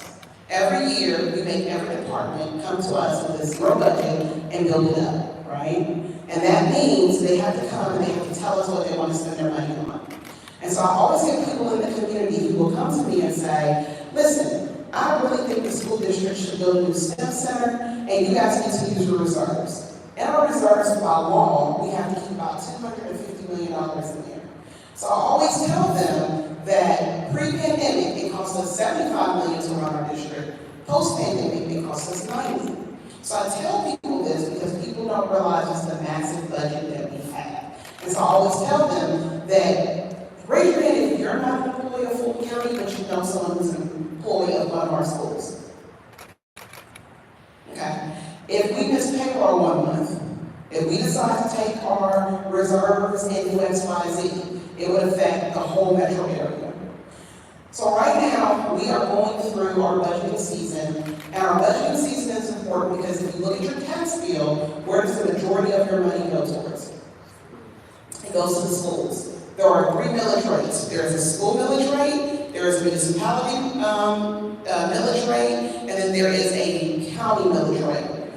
Right now, last year, we rolled our millage rate back from like 17.5 to 17.3 to 17.2. We anticipate this year to roll our millage rate back again. But I'm telling people that because I get a lot of people around that time who haven't opened up their tax bill or really looked at it. Why do the schools like, oh my God, it's a lot of money. You are investing a lot of money into your schools. And so I always tell people about the 3 different millage rates because somebody will come to me and say, you guys raised the millage rate. No, we didn't. We've rolled it back this year. But people need to know how we operate because not only do you put a lot of money into your system for us, but it has really big impact. I'm going to pause right there because that was a lot of numbers. And anybody have any questions about that? Or comments? Okay. In Fulton County, we operate 100 plus schools. So we right now are in Westlake High School, which is one of my schools. And in these schools, we are doing great things. But before I start off the good things, I'm gonna talk about a situation today that parents need to know. Parents, grandparents, and community members. How many of you guys have a middle schooler? Or have had a middle schooler? Look, see, I already know your face. Everybody knows what it's like having a middle schooler. Your middle schooler calls you dad and says, Dad, I think so-and-so has a weapon in school. Dad comes up to the school, Dad calls the school and says, hey, there's a weapon at your school. What do you think happens? Panic, or what happens? What's protocol? Thank you, sir. You lock the school down. We don't need to call the police because we have a police system within Fulton County. So you lock the school down, you make sure kids don't move anywhere, and you have to go investigate that. Now, what if his son is just saying, raise your hand if you have middle schooler. Sometimes they say things that aren't necessarily true. So you gotta stop the school, you have to lock the school down, and you have to go investigate. At one of our middle schools in the cluster, that happened today. I got calls from an elected official who don't ever call me about anything, but they wanted to tell me that there was a gun in the school. I got a call from parents who told me there was a SWAT team in the school. I got another call from a parent who said that they heard there were shots fired in the school. This is all within 30 minutes. And it was on next door. And it was on next door, so it's on next door, sure. So the principal reaches out, I'm like, hey, what's going on? We have a threat, we've locked the building down, we're investigating. About an hour later, parents have now come to the school. There's 150 parents, and what do you think those parents are demanding? Their children. Give me my children now. What do you think the school is saying? Absolutely not. If we're on a hard lockdown, you're going to wait until we clear the building. Come to find out, we go through it, no one had done. We're thankful that a child said something, thought he said, told somebody, but now you're in a situation where the news is calling and saying, we heard you had guns over in town. No, we had somebody who called, said they had one, and we investigated it. I'm telling parents this because we're at this point of the year where kids are antsy, to say it best. Parents are antsy, and everybody is ready for summer. And so as we go into these last 4.5 weeks of the school, you'll notice that our principals have started to lock things down, right? If you get in trouble at school, they are sending you home, they are doing things to make sure that we can spend the year out quietly. But that's an important thing because what you'll see on the news reach out. They don't reach out about the 30 good things that we have going on, but they wanted to know, St. Thomas Middle School has a gun. So we had to say, no, they didn't have a gun, but this is what happened. So I tell you guys that, and that every day in this school system and the work that we're doing, it is extremely tough. But one of the things that we are doing right now in our budget process, and we're not done, we don't approve a budget until July, is going through line by line to make sure that we are spending our tax dollars correctly. This upcoming year, we are looking to give raises to our teachers. We are looking to expand our safety and security. And probably even more important, I'm going to give you 5 projects on the south side that are being built. Everybody hold up your hand, and I'm going to give them to you very quickly. We are building up SF Lewis Elementary School. It is one of our oldest elementary schools. We are tearing it down and building it up new. Conley Hills Elementary School will be rebuilt. It's actually in our second year of rebuilding it. It'll be ready next year. Camp Creek Middle School is going to be torn down and rebuilt also. We are in the architecture phase of that. Palmetto Elementary School will go from K-5 to a K-8 campus. It'll be a STEM academy, and we are in the architecture phase for that. Oh, there's one more I was going to tell you guys about. You guys got me. Hold on. That's how it was. Oh, next door, Westlake High School. Old Westlake High School. So we are talking about Westlake High School because the old building, because we took it offline because it had asbestos, so we can't put students back into it. We are looking at making it a professional learning center in the next couple of years. I talked about this in my community meeting on Monday, but the cost of construction has went up about 40%. So how many guys raise your hand if you've ever been over to Huntsville High School? It's one of our newest high schools. When we built it, it was $75 million, including the land, which if you think right now, it sits on 100 acres. So that is really good. Right now, if we had to rebuild that school, it would cost us about $150 million. So we are really trying to make sure, as we are doing all these projects with our general fund, we also have a SPOS budget where we get a penny tax on anybody who shops in Fulton County, and figuring out how we are updating our buildings, building new buildings, and renovating our buildings. And here, while it looks beautiful, we are about to upgrade the whole AV system, putting roofs on schools. One of the reasons we had to accelerate at St. Louis was because it was built underneath above old pipes. And every time it rained, it smelled like sewage. So we had to tear it down. We had to quickly tear that down, get kids out of the building, tearing it down, and getting it back. But these are just some of the things that are happening with your schools. The biggest thing that I can impress on you right now is that you pay a lot of money in property taxes. Please support your local schools, because the only difference that we see in a school in whatever area is how well the community supports the school. Questions, comments, or concerns? Yes, ma'am. So what is the plan for, I know Westlake is overcrowded. What is the plan with all of the new construction as far as homes and new kids and students that will be moving to the area for more schools or to accommodate more students in the area? Absolutely. So she wanted to know about Westlake being overcrowded and how we accommodate the schools in the area. So I'm going to piggyback off of that. On the news from about 2 years ago, there were a lot of people on the news who were at Westlake High School because of what? Y'all remember that? Address situation. So there were a lot of students who were here who did not live in the area. They were coming from Gwinnett, from Douglas, from Clayton, from Atlanta, from anywhere. Westlake, in 2 years ago, set at 2,415 kids. It's only built for 1,900. Right now, Westlake sits at 2,100. Okay? So the plan for Westlake is not that it's overcrowded. We have kids here who should not be here. From an address perspective, let me stop you right there. From an address, I'm not saying that to be facetious, but from an address perspective, and also when we rezone, we allow kids to stay for an extra until they graduate. So let me back up. Every time a new building is built, the school system has an apartment that all they do is look at pool permits. So every time somebody applies for a permit in City of South Fulton, in Fairburn, in Union City, etc., we automatically get it. Our department follows it until it's been approved. So at the board meeting in March, in my community meeting on Monday, and last month, we have the projections of all of our schools.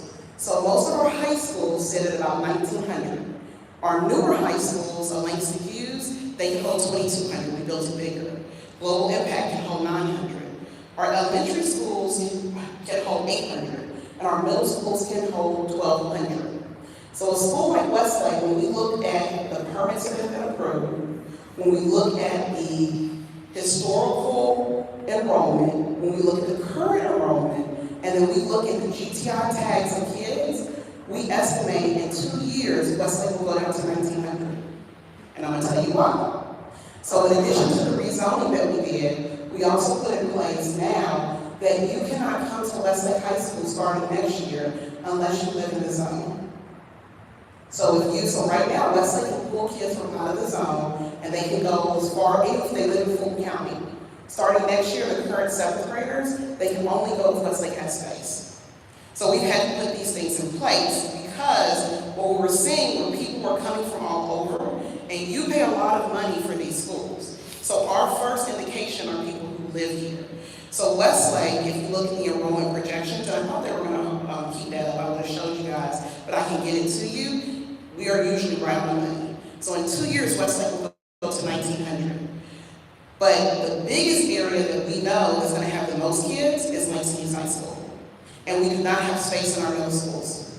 So it's not really our high schools that are going to be overcrowded long term. It's our middle schools, and it's Langston Hughes in that corridor. So a couple of things that we're going to plan for it.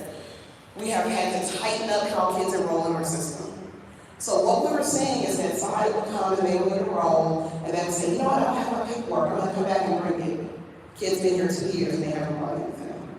So we've had to put things in place that deems us and tells us when someone doesn't have the right paperwork. The second thing that we've had to do is invest into a system that basically tells us where you file your taxes, where you claim your kids, and that is catching a lot of people who's come to say, I live over here, but you file taxes in Clayton County. Your license is in Clayton County. You work in Clayton County. And so that has stopped a lot of it. And third, and probably most important for that piece of that, is making sure that as we're going through, we are following policies on students who are here on waivers and are not following their waiver. So yes, our high schools are a little bit tight, but they are not overcrowded in the sense that people think they are. But I want to say that in that one of the reasons that we stopped, so in addition to stopping the policy around how people get into schools, we have also stopped transportation from South Fulton to North Fulton, starting next year. You will not transport you. And we're doing that because if you have a middle schooler in this area, you get out at 4 o'clock, your bus might not get to your community till 6 o'clock because we have so many buses going up north. So what's going to happen is that you're going to have more people into your schools, and the only way that you build new schools is that you show schools are overcrowded. You just don't build schools to build them. So when we built Langston Hughes High School, a lot of people in 2007, 2008 were asking, why are you building down there? There's nothing down there. It's because we knew the permits were being pulled, and we knew that the subdivisions were being approved, and so we had to wait it out. So our data is telling us that our next hotspot is down in Fairburn, and is on Hall Road in City of South Fulton, and also is down in Palmetto. And we know this based on the permits that are being pulled. Right now, we're looking at 30,000 plus units who have permits awaiting. And so as a school district, that is literally someone's job. That's all they do. That's all they do is pull and look and analyze. We had a whole presentation about it. It gets really deep. It's really interesting how they get their numbers. But I've been on the board for this is my 4th year, and we have hit that market each time. And I'm going to give you guys something else. One of the reasons that we knew Westlake was overcrowded was because we were sending things home, and things were being sent back to us. Things were getting sent back to us as they didn't live here. And then we would come up and we could look at their student IDs from the state of Georgia, and we could tell you the kids had skipped throughout school systems. And so that was a red flag for us that we needed to verify here. So yes, I agree with you, Westlake has been overcrowded. Right now we're sitting at 2,100. We have really had to caution people on letting people use their addresses, letting people use it because you're taking spaces away from students who live over here. But it is a continual thing and that we are monitoring it monthly. I'll give you an example. We had someone try to register 2 weeks ago, and I just happened to be up here. And the man was from Gwinnett County, and he had nothing to prove that he lived over here. But he brought his child here to register. And so if you look at it from a safety perspective from the district, while people might say, oh, just let the kid stay, you don't know who the kid is that's sitting next to your student, your child. And so we've had to be very clear about how we let kids in, what documents we're looking for, because when we did the whole rezoning, we found people had made up fake light deals, we found people had made fake leases, we found out that people had taken vacant pieces of land and did a lease on it. It was crazy. So right now, we have locked down how you get into our schools to be able to protect our kids. We currently have and the kids we will have. But I think you wanted to say something in response. Yes, so I understand what you're saying as far as kids coming here or just in the area in general using other addresses. My concern is, and I get as you're saying that you see the permits that are being built and that in 2 years that this should be all alleviated here at Westlake in particular, but in the entire area. So my question to my councilwoman who represents our area is, when you guys are approving permits for new homes and apartments to be built in our area, are you considering the fact that our schools are already overcrowded? We already can't accommodate the ones that are here, and so the type of buildings that are being allowed to be built in the area, is that a consideration before you approve the permits? Like there's a new neighborhood going up right here. There's a new apartment complex that was just built by the Publix, which of course is going to bring way more kids than maybe some homes would have brought. is that being considered before you all vote on approving neighborhoods and the type of homes that are built in these neighborhoods? Because I even know by Langston, there was just a meeting, they're building townhomes, or they're requesting to build townhomes in a new subdivision up there, which will affect Langston because that's their district. Like, what is the thought process from our council for that? So just to kind of give you an update, when things are brought before us, it's already gone through that process. We're making our decisions based off of data. So as she has shared, is that there is a group that actually, once they're going through the permitting process, the planning process, then it goes to a group. They look at it, they say, oh, well, it meets the criteria, it's not going through the overcrowding. What we perceive here as overcrowding is what we're seeing, of course. But based off of the data, what they've gotten from the Fulton County Schools is that it's not showing that it is going to be overcrowded. Just like she said, they're forecasting it out. So a lot of it, yes, we do look at the data, but based off of what we've shared, planning is not going to approve it if it doesn't make sense as far as traffic-wise, or if it is overcrowded. But it goes through Fulton County, they'll sign off on it, saying, oh, well, it's not forecasted to be overcrowded in such and such amount of time. So it takes any time from about 2 years for it to be out of the ground. So a lot of our decisions are data-driven. It's not just based off of, what we see. And I know as residents, again, just like people say all the time, we have enough rooftops. We should be bringing up, economic. We don't have enough rooftops to get the economic development that we desire here in the city of South Fulton. So what that means is that we have to grow. We have to get more rooftops. And I know that is an uncomfortable feeling because, again, we're stuck in traffic. The infrastructure is not, meeting up to where we need it to be to travel these roads away, comfortably. But in the meantime, that's how it is. And unfortunately, I know it's uncomfortable, but we are doing data. We're basing off the data. So just as of right now, we don't have enough rooftops. We have to get more in order to get the economic development that we desire. And Artie's going to talk about that if he's still here within the next 10 minutes of where we are. But I appreciate that question. And y'all know, anytime that y'all have a question, y'all can come and ask me about it. I'm always open to have a conversation. And I want to add this one thing, because I think what I hear you saying is, can we stop development for our schools? I know what you mean, but for the sake of our schools. So I'm going to give you 3 schools that are technically overcrowded. Westlake right now, give them 2 years, they'll be fine. Wolf Creek Elementary School, Bear Creek Middle School, EC West. Those are our 4 who are currently hit the state number. So when we build a school for the state tells us how much after we give them their plan. They tell them how many classrooms we can use. So I have residents that will come to me and say, Clintondale Elementary School is already overcrowded. Why is there a subdivision coming on West Stubbs? And so what I usually do is pull out the forecast and say, right now, Clintondale has 620 kids. Clintondale can fit 850. So somebody will say, well, Ms. Moore, I don't think they should have 850 in the school. I said, I can get you on that. I said, but for us to get, because what happens when you build a school is that you use SPLOST money, right? So you use that. But you also have to get reimbursed from the state. So the state will tell you, this area right here is red. This is where you should be building a school at, right? And so it's a game that you play that you're going to be uncomfortable for a minute. Absolutely.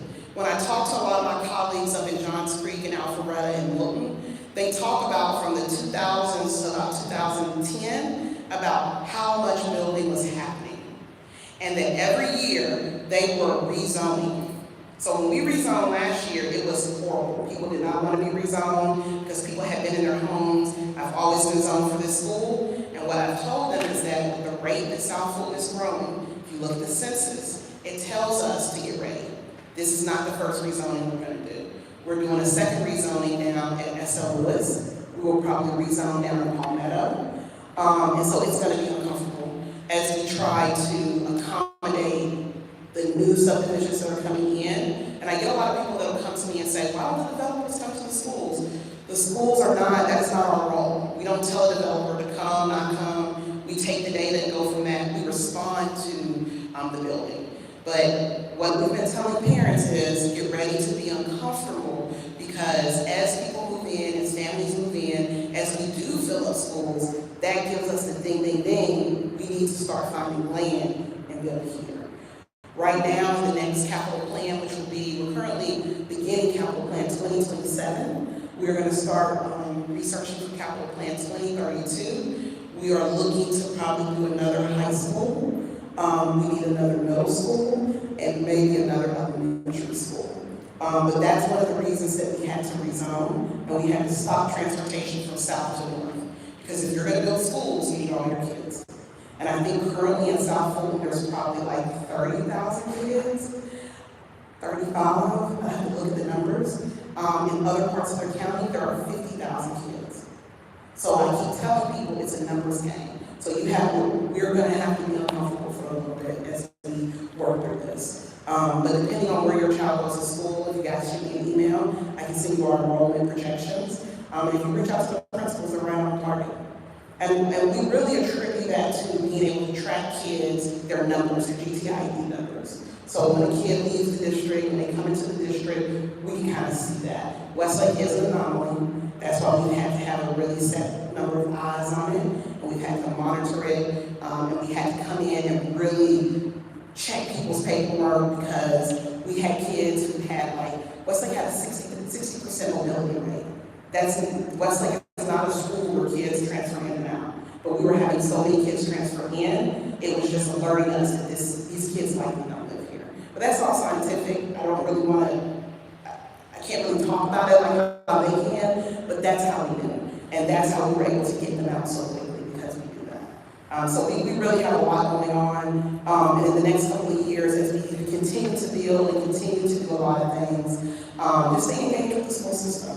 And if you guys need anything, please shoot me an email. If you go to Fulton County Schools, again, my name is Francesca Warren, and I'm happy to answer any questions and your concerns.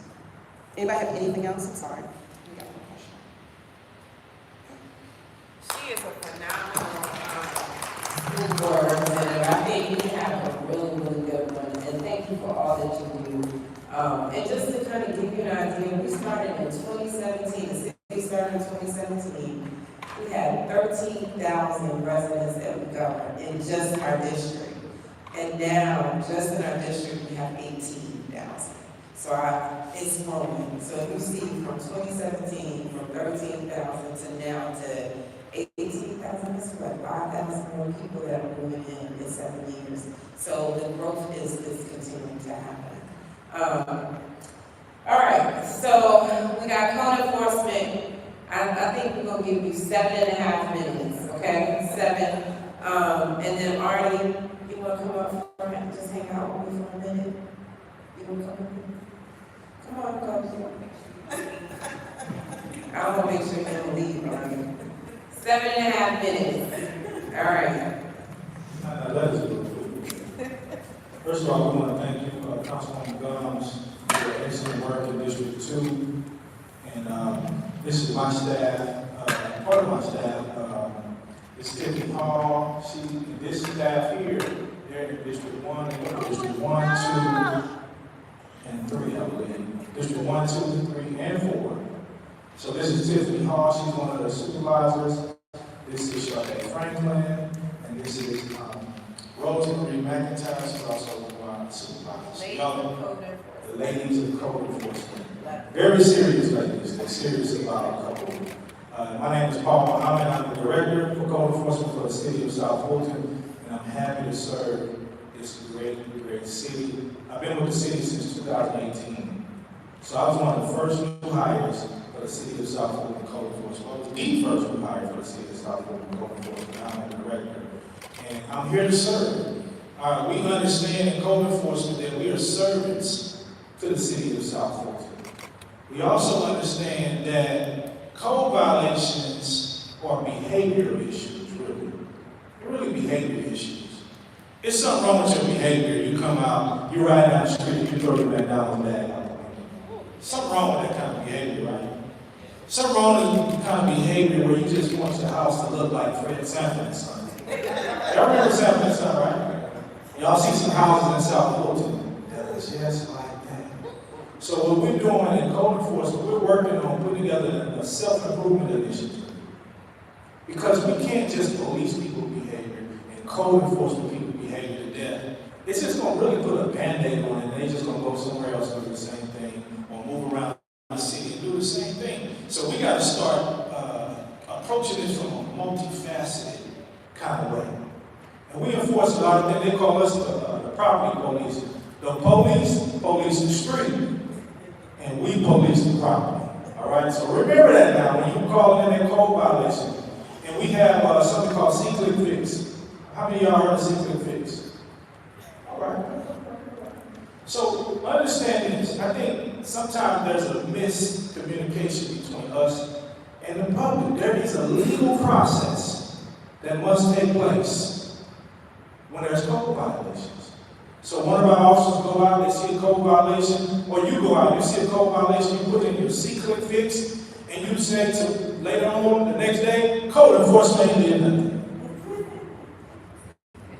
Because you had a microwave kind of thing, and you wanted instant gratification, but it don't work like that. We would love to give you instant gratification, but we have to do something called due process.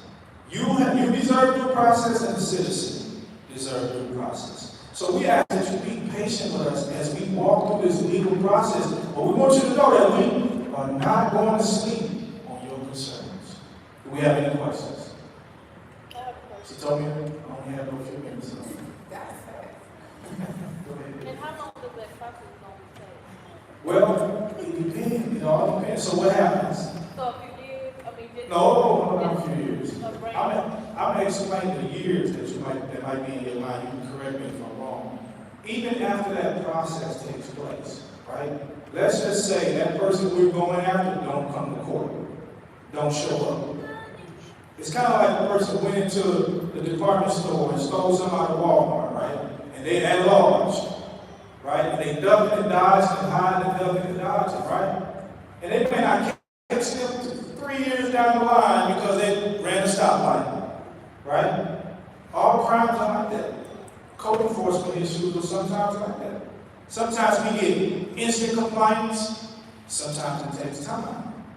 But we on the case. We're counselors, we're investigators. We wear many hats in code enforcement, but our officers say you can call in a C-Click Fix, right? We go out there within 24 to 48 hours. Then we write them up, we give them 10 days to correct the issue, right? And we go back for a second inspection. If that issue is not corrected, then we put together a court case. In some of the more egregious issues, we will go straight to citation, right? And then they have to go to court. But what if they don't come to court? What happens, right? So you as a citizen is looking at it like nothing is being done, but it is being done. But we got to catch that person. And so just like the squatters got real clever, people get real clever. When they find out that's going on to them, they get real clever. So we have to get clever and clever. What does the Bible say? Be ye wise and what? Servant. Right? So we know we got some servant-like behavior out there. And so we got to be wise as to same those servants. So is people really ducking back and forth? Oh, yeah. I've gone to a property and I can see somebody inside the house. And they doing like this. Because for one, they think we're police. So they hide. Nobody wants to be adjudicated, is it? I don't know if you remember, my name is Dallas Bickman on Black about the road construction, and I want to say Rose McIntyre was very helpful in our process with code enforcement. Your roads are out.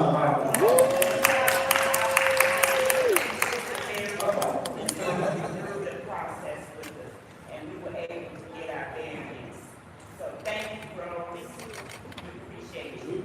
So we got people that care. So when we say who cares, y'all say code cares. Who cares? Code cares. Code cares. Matter of fact, we got a code cares program for our seniors who have code violations. So we kind of randomly observe and investigate the situation, and we'll pay the vendor to go out and help them clean up their property before minor violations. So our code cares program is active.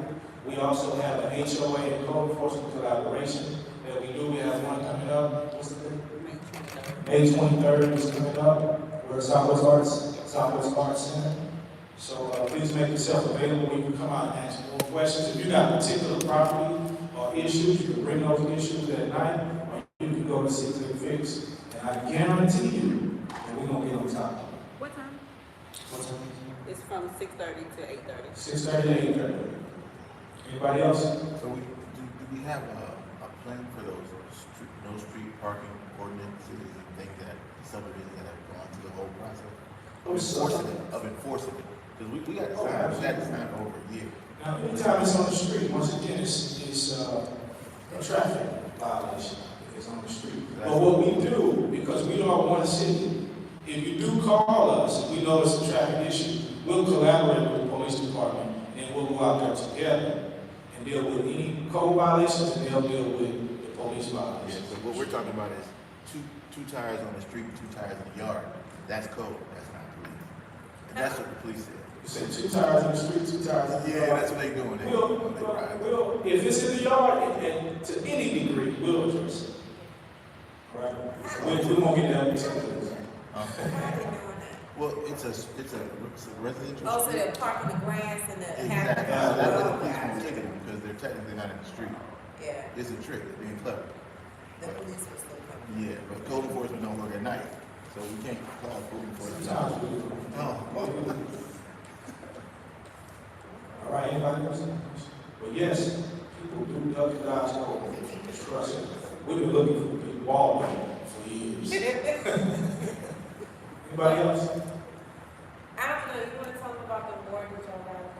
We, the City of South Florida Code Enforcement won Code Enforcement Department of the Year for the American Association of Code Enforcement, which is nationwide. So we have nationwide recognition because we're not just reactive, we're also proactive. And we had to submit the initiatives and things that we're working on to that agency, and we won. So that's out of all the code enforcement departments and divisions across the United States, your code enforcement division won that award. And we hold it fast. So we at the top, we're going to try to stay at the top. So we're going to work with you all, y'all work with us. We guarantee you that code cares. Who cares? Code cares. Code cares, all right. All right. Thank you. And again, as I said, the ladies get it done, but you did good. You did good. I'm so proud of the code enforcement team that they have assembled here in the city. So continue to keep doing what you do. If you see something, say something. Definitely turn your neighbors in, but just don't let them know shit. Okay? All right. Last but not least, our economic development director will be coming up and telling you what's happening in District 2. District 2 is considered the crown jewel of South Fulton. I have coined that term. We are the best. I know District 3, Ms. Melissa said all that stuff, and District 1, but District 2, we are the best. So don't sell, get house, stay here with me for a little bit longer. Some great things coming. So come on up, Artie, tell them what you can tell them, but the good stuff.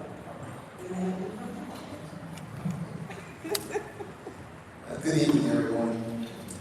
Thanks, Councilman Young, for the opportunity to talk to District 2 on this evening.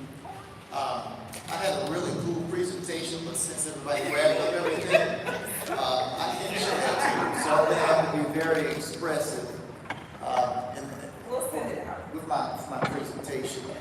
The first thing that I wanted to talk to you about is that economic development is responsible for 6 advisory and authorities.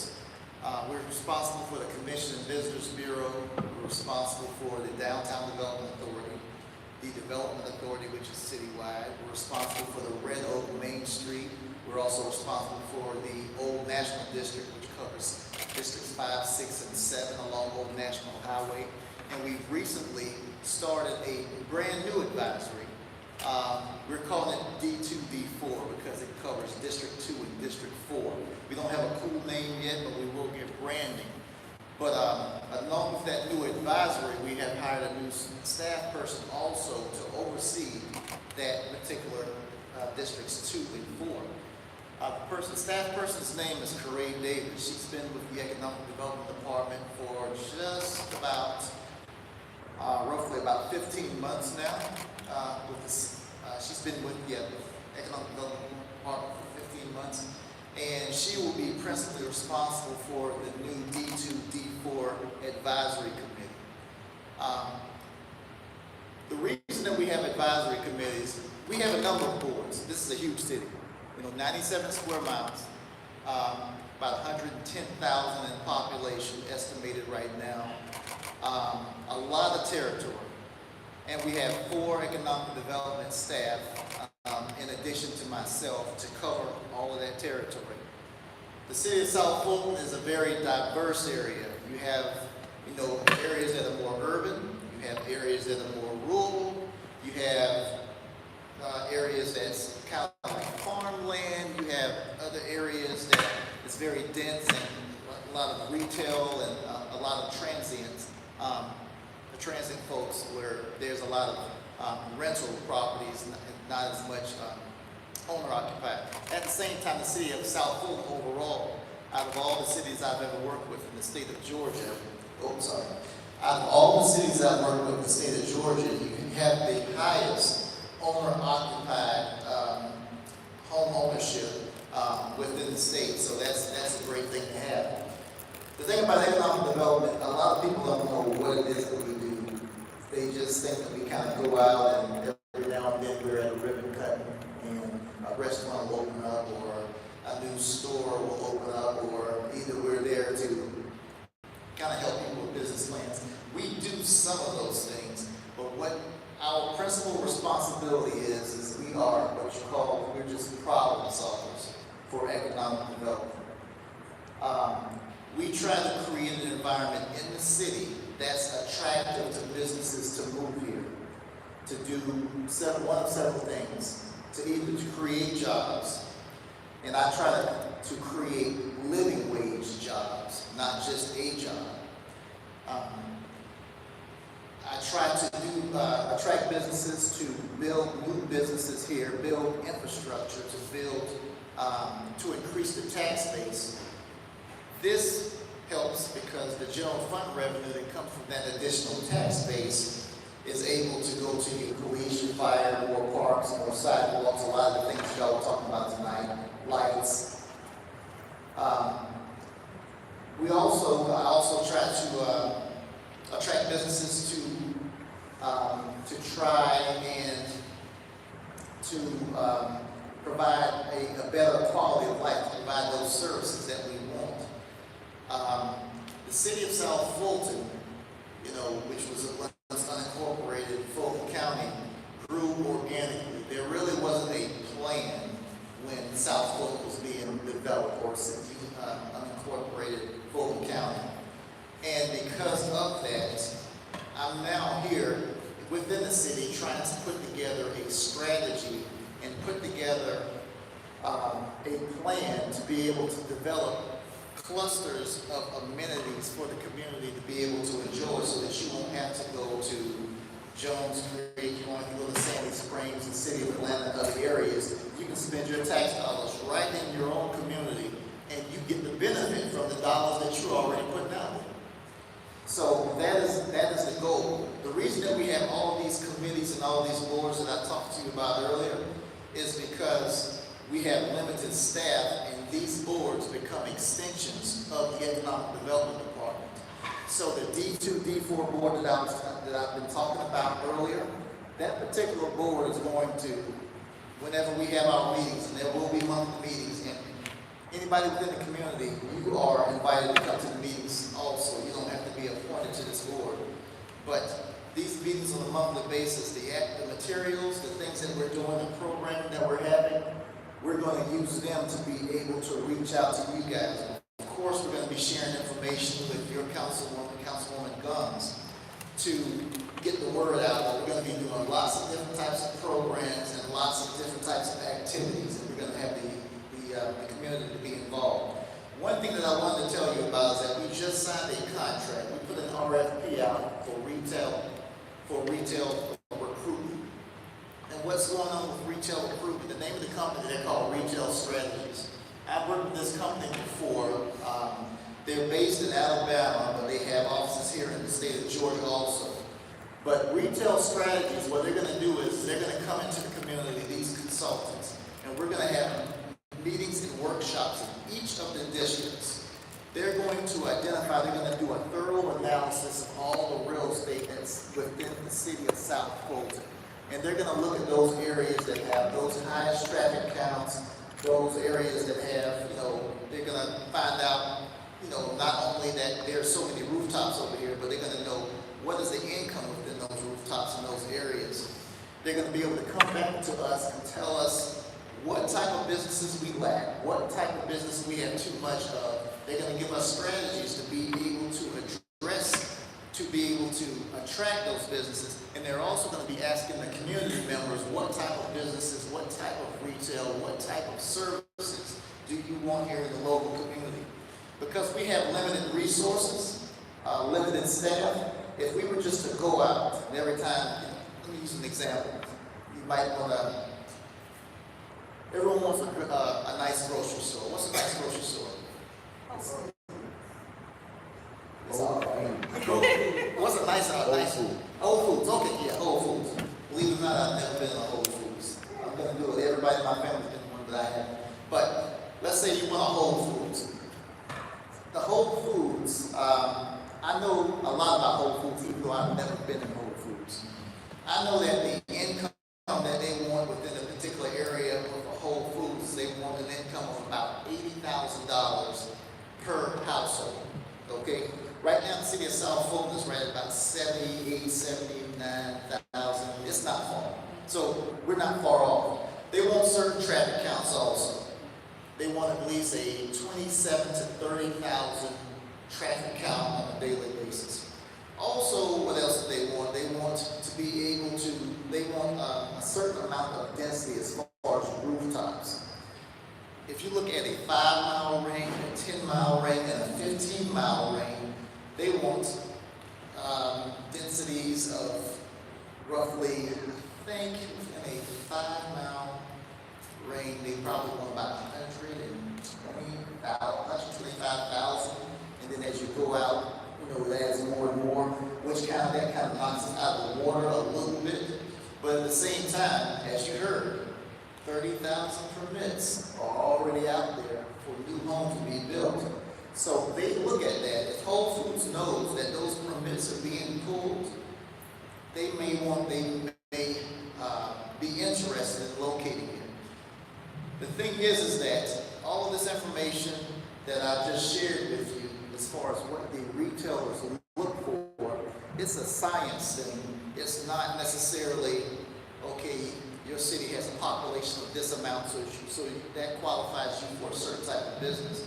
No, it's not that. Because when retailers locate somewhere, they don't look at geographic boundaries. They'll put a business here, but they want to pull from Union City also. They want to pull from Fairburn. They want to pull from College Park. They want to pull from all over.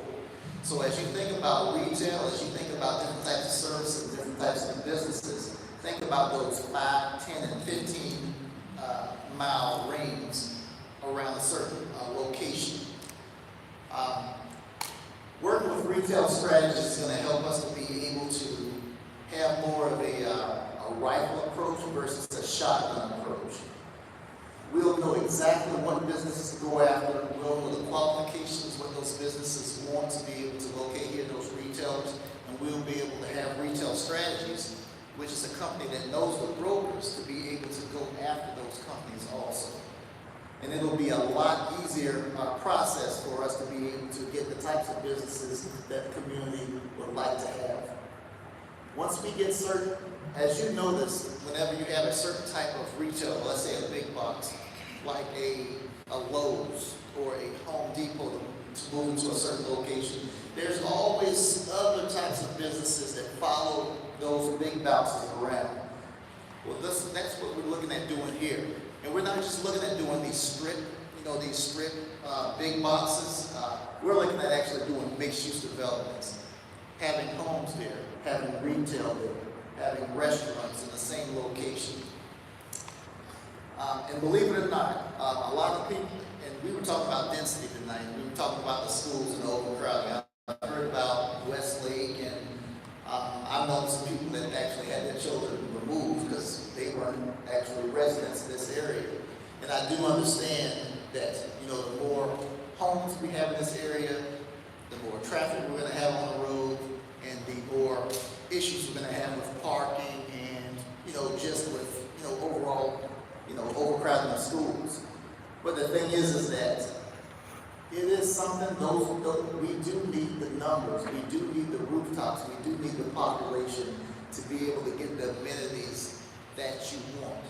So my suggestion to you is that as we work with retail strategies, as we have this company to come out, and whenever those meetings are announced, if you all would definitely come out, speak to the consultants, so that we can find out exactly what it is that you need, that you want, and that you need. And then staff will be able to go out and to be able to go after those businesses. They're also going to provide us with marketing materials once they come up with this overall plan.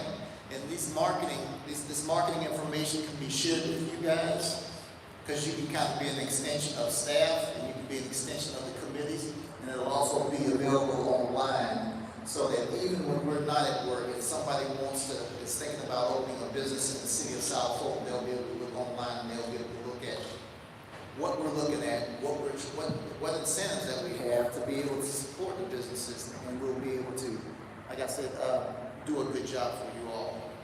Yes, ma'am. Do you guys run into any difficulties that's being so close to warehouses when it comes to, I guess, trying to get businesses to come out here and plan? And like, for example, and it's not District 2, but where Campbell's and Fairborn Road and South Fulton, like there's a lot of land over there, but then there's also, I mean, like that new Starbucks just went over there. But then it's right in front of a warehouse, and it's like, how attractive is that to a business that wants to move into this area when there's so many warehouses that take up so much space that would remove from, I guess, the general population or home being there? I wouldn't say that for some businesses, it would be unattractive to move in certain areas. But by warehouses, they're thinking about, okay, there's 700 people that work over there. There's a Starbucks. People want to buy coffee before they go into work, whenever they leave work. They're looking at traffic patterns. They're looking at where the growth is. And I can't, I guess, without my cool presentation, I can't really explain it and give it the justice that it needs, but whenever Retail Strategies actually comes into the community and they do their presentations, they'll show you these things which are called hot spots. And it'll show you those areas that are really kind of, they're booming, but you can't really see it right now. And they'll show you the areas where it would be most advantageous to put various types of businesses. The thing is that some of the businesses that Retail Strategies might come back with that are advantageous, the community may not necessarily want them. But I need that feedback from you guys, so that as we put it into the strategy and as we sign off on that plan and the council people sign off on the plan, that once Retail Strategy takes off and they start to recruit these businesses, that they're not going to recruit anything that's going to adversely affect, you know, the quality of life for the residents here. No more warehouses. Well, no more warehouses. What I would say is that we'll put warehouses where warehouses are supposed to be. We got a place for them to go. That's an investment. Any other questions? I know it's bedtime for many of you all. But first, just kind of giving you a quick synopsis. Westwood is still moving forward. We are still excited about that project. Also, too, you all know that you're getting an award-winning fire training safety center that is coming to the district. We are currently waiting for the city to have their bond rating. So we should be moving forward with that. You probably see groundwork coming very soon. There are a lot of things, great things that are happening in the city. We do have a groundbreaking tomorrow with the bridge over Eden and Camp Creek. So that's at 10 o'clock tomorrow. Come out and support if you can. But again, just stay tuned to what we all are doing. I am an advocate for making sure that we have a very good quality of life, because we spend a lot of money to live here, pay put life into our homes. So I am about making sure that we have a good quality of life. So you'll see me advocating for that. You'll also see me advocating for mental health. May is Mental Health Month, also is Older Americans Month. But just so you know that there has been an uptick in suicides here in the city of South Fulton. We've seen quite a spike in District 2, so you'll see me also advocating for that. And then it is also Black Children's Mental Health Month as well. So you'll see me doing some stuff next month in regards to that. But if you have any questions, the city is in the black. We're doing wonderful financially. We have an excellent city manager who is uncovering a lot of things and we're fixing it. So you should be proud of the direction that the city is going. But you all know where to find me. Big shout out to our police officers in the back. They didn't really talk, but they're here to protect us tonight, right? Yeah, of course. But give them a hand. Under the leadership of Chief Keith Meadows, they're doing phenomenal. Again, our district right now is still the lowest in crime. But that does not mean you go to sleep at the wheel. Please continue to stay vigilant and know what's happening. And if you have any questions or concerns, please feel free to reach out to me. I'm accessible. Even though I do work, Brandon is me without the eyelashes. Okay? So please, he's always checking my email to make sure that I get all of the information and keeps me on point. Any questions before we leave and say goodnight? No? Thank you, staff that have stayed, and thank you all of our residents that are here, and continue to stay engaged and be involved in the city of South Fulton. I'll see you at the next event, right? All right, take care and have a good night.